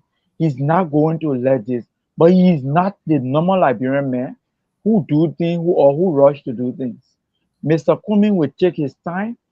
After the investigation, there will be people who will come for these fraudulent acts, both in all of the opposition community, in all of the if they from CPP, they were paid for robbing the Liberian people of their constitutional rights, of their God-given rights, because Liberia has been through a lot, and there will be people who will pay, both from the government, the opposition, and all of the opposition blocks. So yes, it was a very great show, and thanks to our SKTV family people. Continue to follow SKTV because SKTV is the best, the most credible, and the future of communication when it comes to the Liberian community. Let's continue to build this platform because Liberia depends on information, especially the right information. And thank you to you, Mr. Kane. Yes, Charles, thank you for saying that. Let me say this to you. I was talking to a sister yesterday who traveled to Liberia. This sister was telling me, Sekou, you guys powerful in Liberia. Maybe you don't know. I said, why? She said everywhere she went, she heard about FKTV. She heard about how people care and respect SKTV and how they take our reporting valuable and important. Everything that we say on SKTV, people take it very seriously. That's why, regardless of who is at the receiving end, we always want to speak the truth. Whether you are somebody thinking that we're supporting you, if you are wrong, we'll tell you you're wrong. If you're right, we'll tell you you're right. If you are weak, we'll tell you you're weak. If your area you need to do more, we'll tell you need to do more. But we'll always do our part. We'll do our best to make sure. You see, these kinds of conversations we are having right now, some people are not even happy with me right now. You know, some of them feel that Sekou want Mr. Cummings to take position. No, I do not. I do not. Out here, I'm not taking any position. And the reason why I'm not taking position, I know. But at the end of the day, SKTV, as we always do, I would not say because Sekou decided to support this person, Saros, Brazilian Monk, Steve, everybody, you must support this person. No, we don't do that on SKTV. We have our individual opinion. As a matter of fact, SKTV will not officially endorse anybody that we have done always. We'll always speak on issues based on what I believe. If I'm able to convince one or two people that follow us, that believe in us, so be it. But we can guarantee you SKTV will be available, as we have always been, to all the parties equally at any time they want to come on SKTV to make their case. We'll bring them on and we ask them the relevant questions that will be important to the Liberian people. So I just want you to put that at the back of your mind. We will not. I'm on the show. Call you right back. We will not allow anybody to feel comfortable that they own SKTV. We belong to Liberia and the Liberian people. And that's how we have been. The reason why some of them call us Cummings TV, because we're speaking the truth about Liberia. And all the good thing about Liberia, they believe those were characteristics that somehow, somehow suited Mr. Cummings. So they will say, oh, in fact, because you say all the good things and Cummings is the one, so that means supporting Cummings. But we did not one day tell anybody here, SKTV, we are supporting Cummings, let everybody go and vote for Cummings. We never did that. But because the way we spoke and we presented the fact about Cummings, we presented the fact about Boakai, we presented the fact about George Weah. People feel like because Cummings have minimum negative on the facts presented about him, so they feel like, okay, they are supporting Cummings. We did not declare support for anything. So SKTV will remain that way. If we know that it's gonna, if it's like clear tomorrow that is going to be between Joseph Boakai and George Weah, SKTV, we will come on, we will shine light on Joseph Boakai good behavior and bad behavior in Unity Party as a whole. We will come and shine light on the good thing and the good behavior of President Weah and the bad behavior of him and his government. If you think George Weah good outweighed his bad, you make a decision. If you think the essence of the bad thing of Boakai is something that outweighs his good, you make a decision.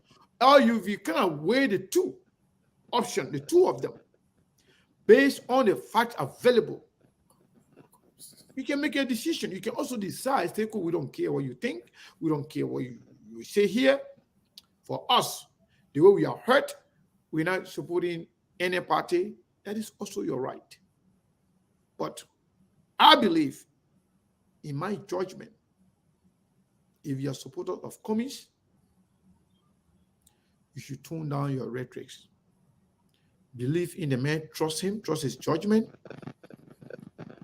and then later on, the man come and tell you exactly what he decides to do. Then at that point, you can decide to follow him, reject him, accept it, or not accept it. But slow down. Brazilian Monk. Well, we are I mean, leaving. it's very simple, you know. When you pick a leader, the idea of a leader is not that they know everything in this world. The only reason you pick a leader because you trust their judgment and you know at the end of the day they're going to come up with the best decision possible. That's why you pick a leader. That's why your leadership is all about decision making, most especially in critical situations, critical times. And I told people from day one, Mr. Cummings is antithetical to the system that is in Liberia. That's why he's hated the most. That's why he's attacked the most. You see, when you want to find a solution, you always use logic, but logic won't always get you to your destination. That's why they get something called reverse engineering. You try it from behind. If Mr. Cummings is weak as they want you to believe, I believe he's the strongest. He won't be the most sought after candidate after a major election where the elections are neck to neck. It just tells you that he was the one that were targeting both sides. And I want people to understand this simple logic. Just because Unity Party is not in power now, they are almost like a former ruling party.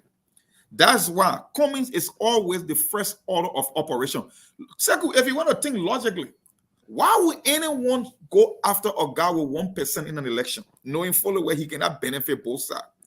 That's why I told you from the beginning, if Cummings is the most talked about and the most sought after candidate, after an election I told you that the result is neck and neck, then he is the strongest. Yeah. Then he is the stronger, and that's why he's always the target. And he was the first order of operation to eliminate him first. And it was not only the election, they established their premise before even the election. That this election is only between Unity Party and CDC. That's why the Dillons of the world told you that we coming back, we're not even worried about him. No, he always their prime target. Because they believe they and CDC, they are 6 and 7. But here's a place Mr. Cummings will have to find himself. You know, you can make the case to be principle-minded or you can play politics. If Mr. Cummings want to play politics, then you can still play politics and be principle-minded. No. In politics, an intricate game is very, very hard. But you can still play politics and be principle-minded. Yeah, you never saw Dr. King or Mother Teresa running for popular because they understand the nature of politics. You can still be principle-minded and play politics. The thing about politics is you have to compromise on even your own morals because of politics. Politics is an intricate game. It's more of a giving something in exchange for what you want to get, so you will not always go with your moral judgment. If Mr. Cummings want to play politics, then I will tell him to pick a side. And if I'm going to tell him to pick a side, because he said there will be consequences, and when you use the word consequences after an election, you are acknowledging the fact that the election was rigged, and the result are not how the Liberian people voted. Then I will tell you pick Unity Party. The reason I will tell you to do that because they are not the one controlling the system. So if you are telling me there will be consequences, then you are saying CDC rigged this election. And if CDC rigged the election, then I will not blame Unity Party for the rigging. Then which means CDC rigged the election against me, Cummings, myself, and I cannot support them. Then the reason I'll pick United Party if I want to play politics, it's not because I know they are going to win, but I want to put on the record that when the election was rigged, and since you are going to round number 2, I know you're going to be flogged anyway, because Georgia is not going to rig an election for you to benefit. But I'm still supporting you because we were all cheated. That will be the message he will be sending. So Mr. Comey found himself between a rock and a hard place. But like I said, if these elections are not fair or credible, for me, from a personal decision, I wouldn't take a side. But if Mr. Comey want to play politics and believe that at this time, politics will trump his message or put him more close to power, then I will go United Party. That's it. No other way around. Not necessarily. No, that's the only thing. That's the only option. No, I mean, there could be other factors. There could be other factors that could say, you know what? Because of X, Y, and Z, I cannot support the Unity Party. You know, maybe even greater than what happened, because a lot happened in the past few years. So what you do? With the Unity Party. So they may. My man, you stayed on the backs the man, and we don't want to do that. No, Sekou, let's be fair. I understand all of you guys. My final part, I will not sit here for allow anybody to back Mr. Cummings into one direction or against the other. Mr. Cummings should make the decision. Let me take Duke before we go. Duke. My man, we're about to go now, but because you've been calling, I say, you know what? Let me take Duke before we go. Go ahead, my brother. You stay in Labrador? Yeah, I am still in Liberia. Oh, my man, how can you not be? You were perfect. I know we were talking in the back. How can you not be calling me, man? What's going on? I've been kind of bulging, man, but we'll talk about it on the back end.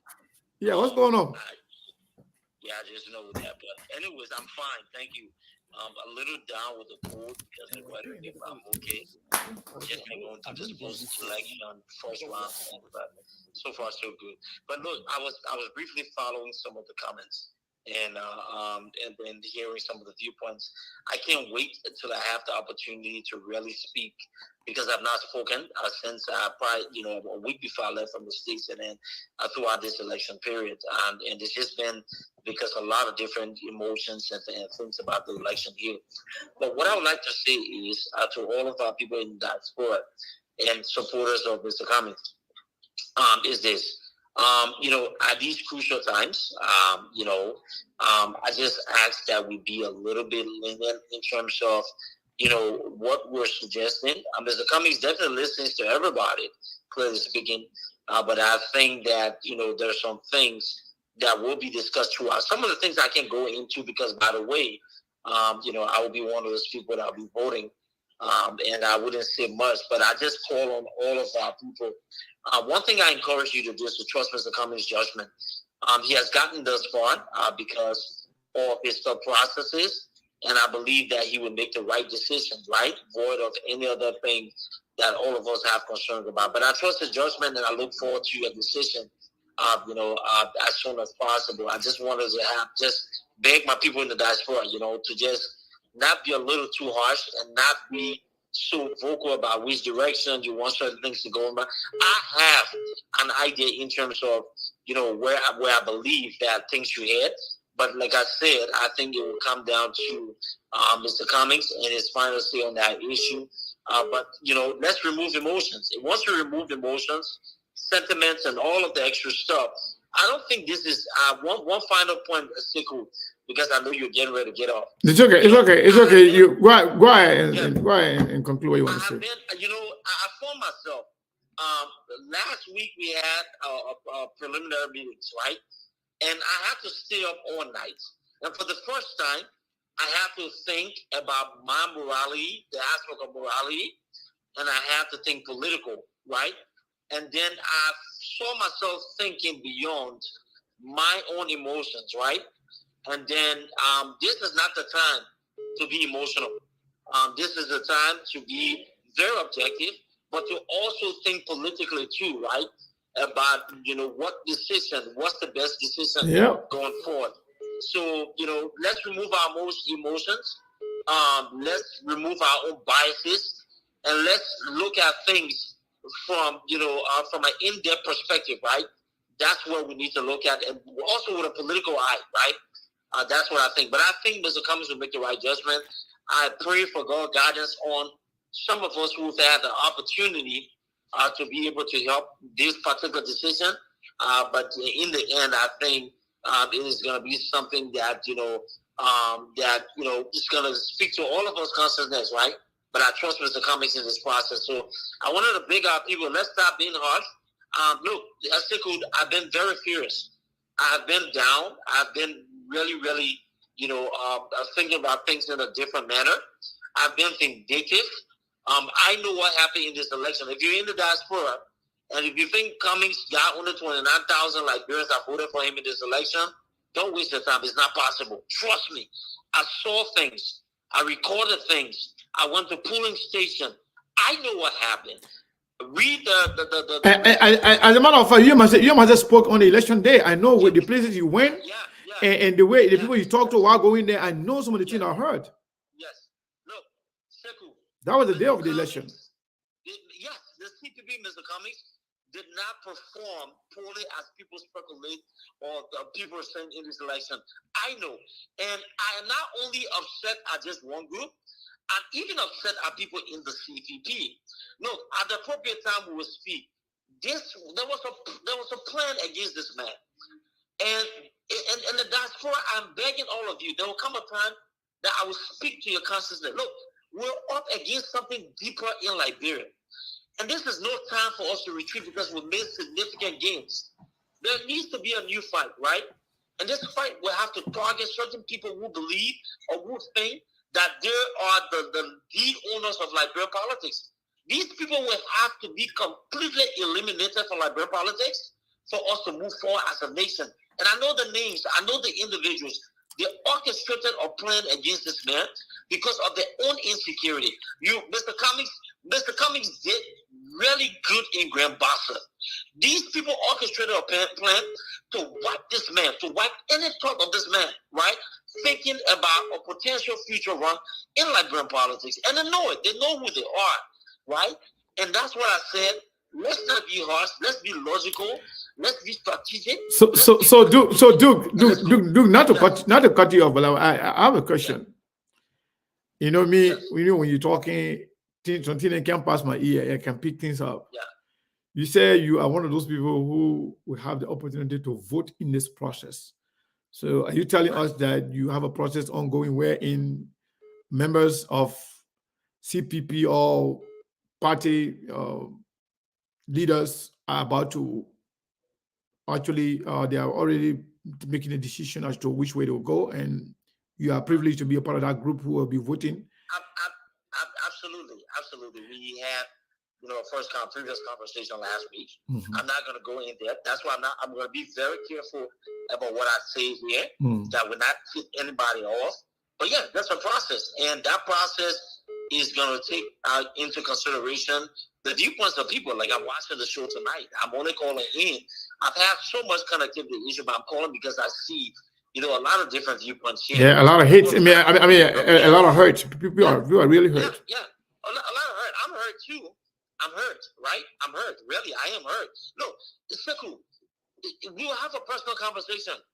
The diaspora must wake up. The diaspora going forward must approach the political atmosphere in Liberia with a different kind of energy and vengeance. There will be individuals that need to be blacklisted, and we will have to use our financial power against these individuals. We have to politically unseat them. We have to revolutionize our kind of politics, and we must target them. Look, the politics going forward by the diaspora needs to take down these people. These people think that they own this country. These people think that they will work in cahoot and they will alienate us, they will isolate us, they will attack us from all angles politically. The vengeance in us must every level slow, number one, should be targeted. I don't give a damn. There are individuals in the body of politics who are responsible for what happened in this election because they have their own damn political ambition. We should not be afraid. Don't be afraid of these people. They can do nothing. We should pour an ounce of rage against these people. They must feel our weight politically, economically. We will target their communities, their districts. We will unseat them politically. We will wage a war in a look. I don't know if you really I know. As now spoken, I know. something different will have to happen going forward. We must target individuals who think that they have the land deal of Liberia politically. And it has to be smart, calculative, very articulative in the process. And I call it names tonight because I don't want to hide my face. We will target these people in the counties. We have to unseat them. We have to make it very difficult internationally. We have to find the source of the wealth, the businesses, and we have to expose them. The fight that needs to happen in Liberia for people like Mr. Cummings to succeed and for us to make sure we're doing what we need to do in this country. We cannot sit down and fold our hands. The diaspora must show the financial prowess, the strength, and the need to attack these people from all political angles. And we have the capital to do that. One last question. One last question before I let you go. I know my guys are tired and I want to go. But one last question. And by the way, if I ask this question, if any of you want to ask, Duke, he will be able to answer your questions. So it's not just me. I'm not trying to monopolize, the conversation. But Duke, without exposing everything going on, can you safely say that the decision makers of the CPP are considering all three options, or they have limited option to work with in terms of staying out or supporting one against the other? Those are three options. So are they open to all three options, or they are kind of limited? Sekou, one thing that I've been vocal about is that we're going to challenge the minds of people. It is not going to be a situation wherein people think that they can sit down and make decisions. We will challenge the minds of people and we'll look at every different options. And we will push ourselves to make sure that all of the options listed, that we're making the arguments necessary to come up with an informed decision. So people will be challenged. And it's not hasty now because there are a lot of challenges that's been going back and forth.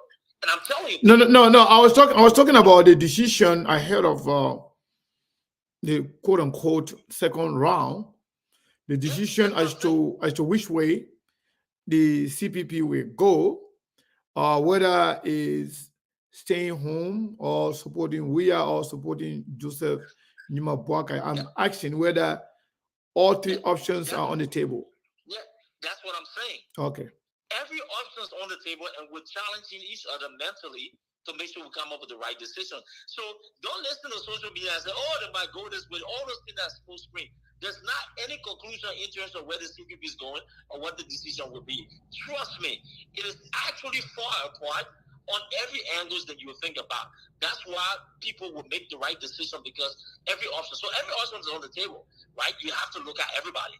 You have to look at the dog in the room, the sheep in the room, the wolves in the room. You got to explore everything, but every option's been looked at. There's not a definitive point, and I can tell you specifically who's leaning where, because there's nobody leaning anywhere, because you think somebody's leaning somewhere. There's even more people going the other way, and there's more people going another way. I honestly, when it comes to that, I actually know a lot. So I'm not going to push you to say anything. But yes, I do know a lot, in terms of the people's mindset. Exactly. Yeah, I know a lot. But I'll tell you, this is the tough one. But it's filled with a lot of hurt, right? But a good hurt too, right? Because it allows us, even though, like I said about me, even though I'm hurt about certain things, but I'm also objective, because at the end, it's not about my feelings. It is about making the right decision. And it has to be void of emotions. It has to be a little bit. Yes, we look at morality from a standpoint, but then you also have to look at political side as well. Yep. So there's a lot of different factors that put in place, but we're being pushed. But overall, we'll continue to do what we need to do. But my urgent plea to the diaspora going forward, that we must not give in. We must not be bullied into silence. We shouldn't think that what happened or transpired in this country, in this election, stop us from being involved in Liberia. That's what they want you to do. What we need to do is to become more stubborn and challenge these people in areas. We can take them down. I'm telling you. No, Sekou, we made an error. And I will not say in the future, I will say that error we may give opportunity to those individuals to implement their plan. Unfortunately, those are the things that we need to learn from, and we need to become politically strong. Look, after all all of this, I'm politically mature. I understand the happenings. In Liberia, you can't be afraid of these people. I tell you this, if one devil think that the stronger devil, you need to wear your mask and to perform that particular devil. The people think they're higher than yet. They think politically they're instinct when it comes to the country's decision making. We have to tell them so it's not the case, and we'll stand up. That's what we're learning. And that's what I'm going to say here. In the end, I think we'll make the right decision, but that decision is coming pretty soon. My man, we need to talk. We need to talk in the back, and then we also have to, you have to come on the show to have a conversation about the happenings there. Yeah. But thank you, Joe. Thank you so much, my brother. Absolutely, Sekou. Thank you so much. I appreciate it. Sure. Saros? Yeah. We're high enough. We have had enough. Yeah. Oh my God. I'm trying to go now. Who's calling me? We gotta go. Hello? Hello? We say we are leaving. Somebody calling? Yeah, I just want to make my contribution. I don't know if you guys are leaving or still taking. We're leaving, but since you already answered the call now, just please, if you can, 1 minute. Okay. I just want to make my contribution on the situation as it relates to the run-up. I think people, for me, I think my analysis might be different from those of you guys that are in the studio, but I think I'm trying to be objective. I think people should stop. The people of ANC should stop giving Mr. Kumis this delusional confidence that he has the propensity to influence the run-up election. But you didn't call your name. You didn't call your name. Where you are calling from, my brother? I'm calling from Phoenix, Arizona, actually. So what is your name? Musa. Okay. Yeah. So go ahead now. Okay. I think people in the ANC should stop giving Mr. Kumis this delusional confidence that he has the propensity to influence the Liberian people's decision comes to run up. I mean, we have to have the most difficult conversation with ourselves. There is the man that has had a decrease in vote accumulation over the last 12 years. He does not have what it takes to influence the people's decision comes to run up. There is the man with 1% vote out of 100%. How can Mr. Kumis, the 1%, influence the decision? The Liberian people are resolved, and Mr. Kumis is not one of the options that are on the ballot box. So, Mr. Khan, let me ask you a question. Yeah. Okay. Go ahead. Let me okay to the caller to Musa.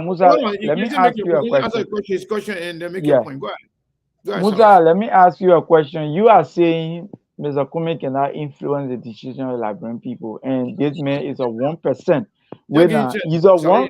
He is a 1%. That means he's not important. But how is it that this same very 1% is the one that everyone is fighting over? How do you answer that question? Because you don't have any alternative proof to prove that. There is no way anybody that went to Mr. Kumis to tell him to join any political institution. We don't have proof. And at the end of it, SKTV is a very credible radio institution.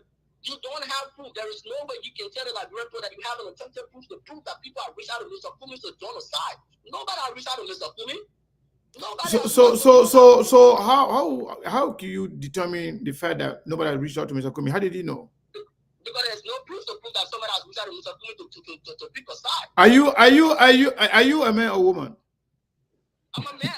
So somebody who are not seeing you, how can they believe that you are a man or woman? Based on what? Because I guess I'm a man. Okay. So that's what I'm saying. As the people of NS ever come up to say. Okay, I agree with you. The fact that you say nobody has reached out to Mr. Kumis, and you're saying it because there's no proof, because you don't know, and somebody can also argue the person who's speaking, they're not man, that maybe that woman, but pretending to be man because I'm not saying him. You see? No, that's what I'm saying.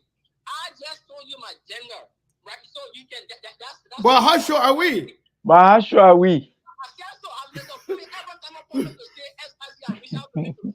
CPP people say everybody been reaching out to them, but from both parties. CPP, okay, I can tell you. You said SKTV is a credible institution, right? Okay, I can tell you. No, you were ending. Let me just say this now. I can tell you for sure, with clear certainty, 100%, that yes, indeed, both parties have been reaching out not only to Mr. Kumis, but to Mr. Kumis, to Clarence Monuba, to Tiawan Gonglo, to Jeremiah Wapo, to even to people, some of the newly elected representatives. People are reaching out to them for vote. Those are facts, and we know are fact. Do you believe it? Do you believe that? Okay, let me, I cannot dispute that. I cannot say it's a lie, and I cannot say it's a, but let's consider all factors constant. Let's agree that what you say is actually true. But again, it goes back to my opening statement. Mr. Kumi does not have what it takes to influence the Liberian people. Decision comes to one up. The people of Liberia are resolved. The people know who they want to vote for. So and that is who? What? Who is that person that you are resolved? I cannot tell you who that person is, but I do believe between the CDC and that of the Unity Party, the Liberian people are resolved on who they want to vote. We have a very limited period of time to the run up. One question. Yeah. Do you believe that this election process, the electoral process, was free, fair, and transparent? And do you believe the result that is being given, 100%? When it comes to, let me be frank here, because I'm trying to be objective as I can. When it comes to the transparency of the election, I would say it was transparent, but I would say there was a slight mistake. And you didn't answer my question. Do you believe the election process was free, fair, and transparent? And do you believe the result? Do you believe the result and you will accept the result as is? That's what I just said. I said I believe that the election was transparent, but I do believe there was a mistake. And let me try to clarify what I mean by there was a mistake. I do believe I'm not an ANC fan, but I have to admit that a portion of Mr. Kumi's vote was given to Appleton simply because of the vice candidate of Appleton.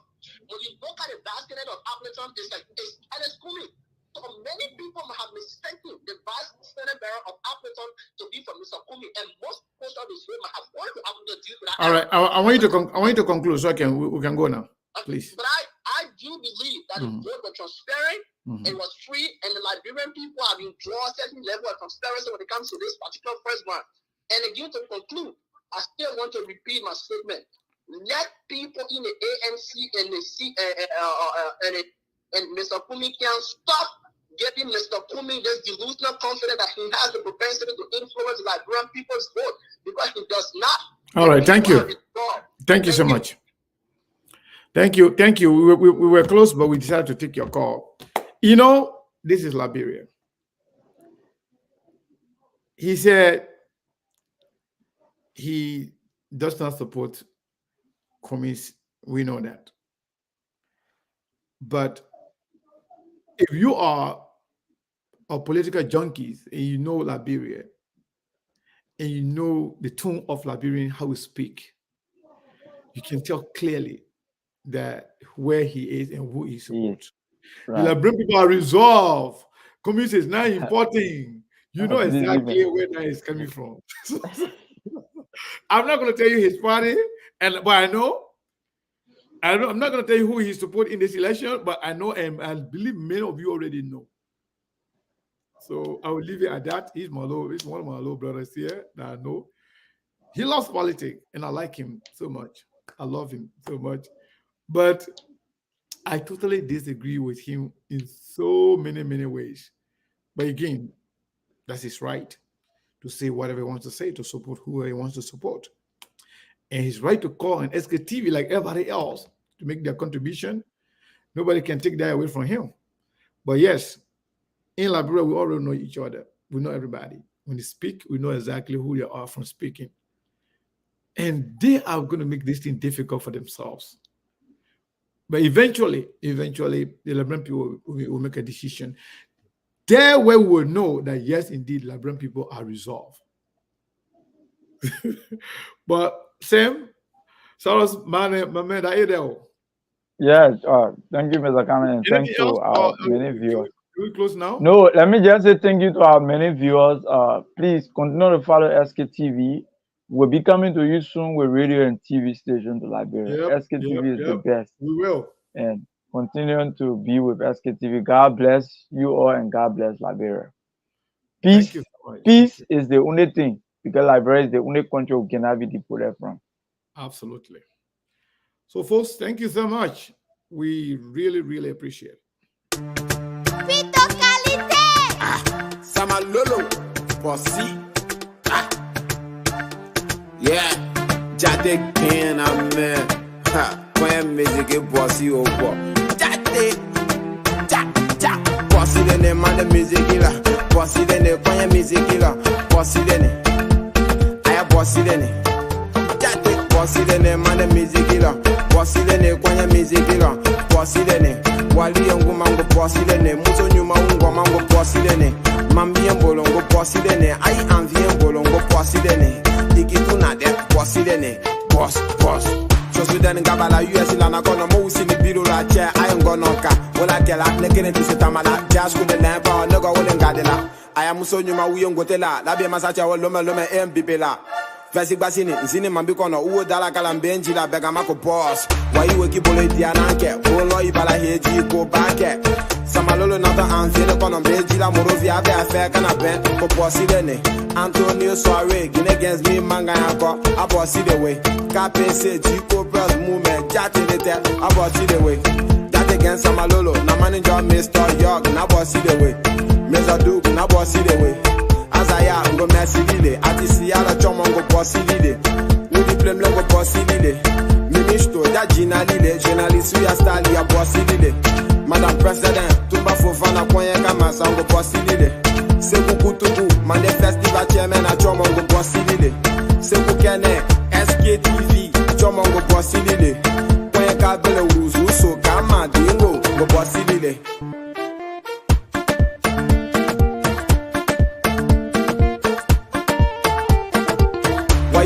Sa bola bossitile yama bi sanze do bana si ala bossitile ya telefone wali wo ba bossitile fane dagbele ti bolo bossitile nena fola ngo bossile ne na ijugun bala mo ne na wali la be wadi ko na VIP nene muso nyuma si amasini cheli na e kwande te bola masini wai bola njufala kwa mi yo masini kisa manga oba ko shini bo belo nena go masini wali bolo ate bana gani ko bana aya fama ko rappel bana Bena vesi pasingana, gada le nan fola konga jini ngusitona. Pasto ko posi dene mande music la, posi dene kwenye music la, posi dene, aya posi dene.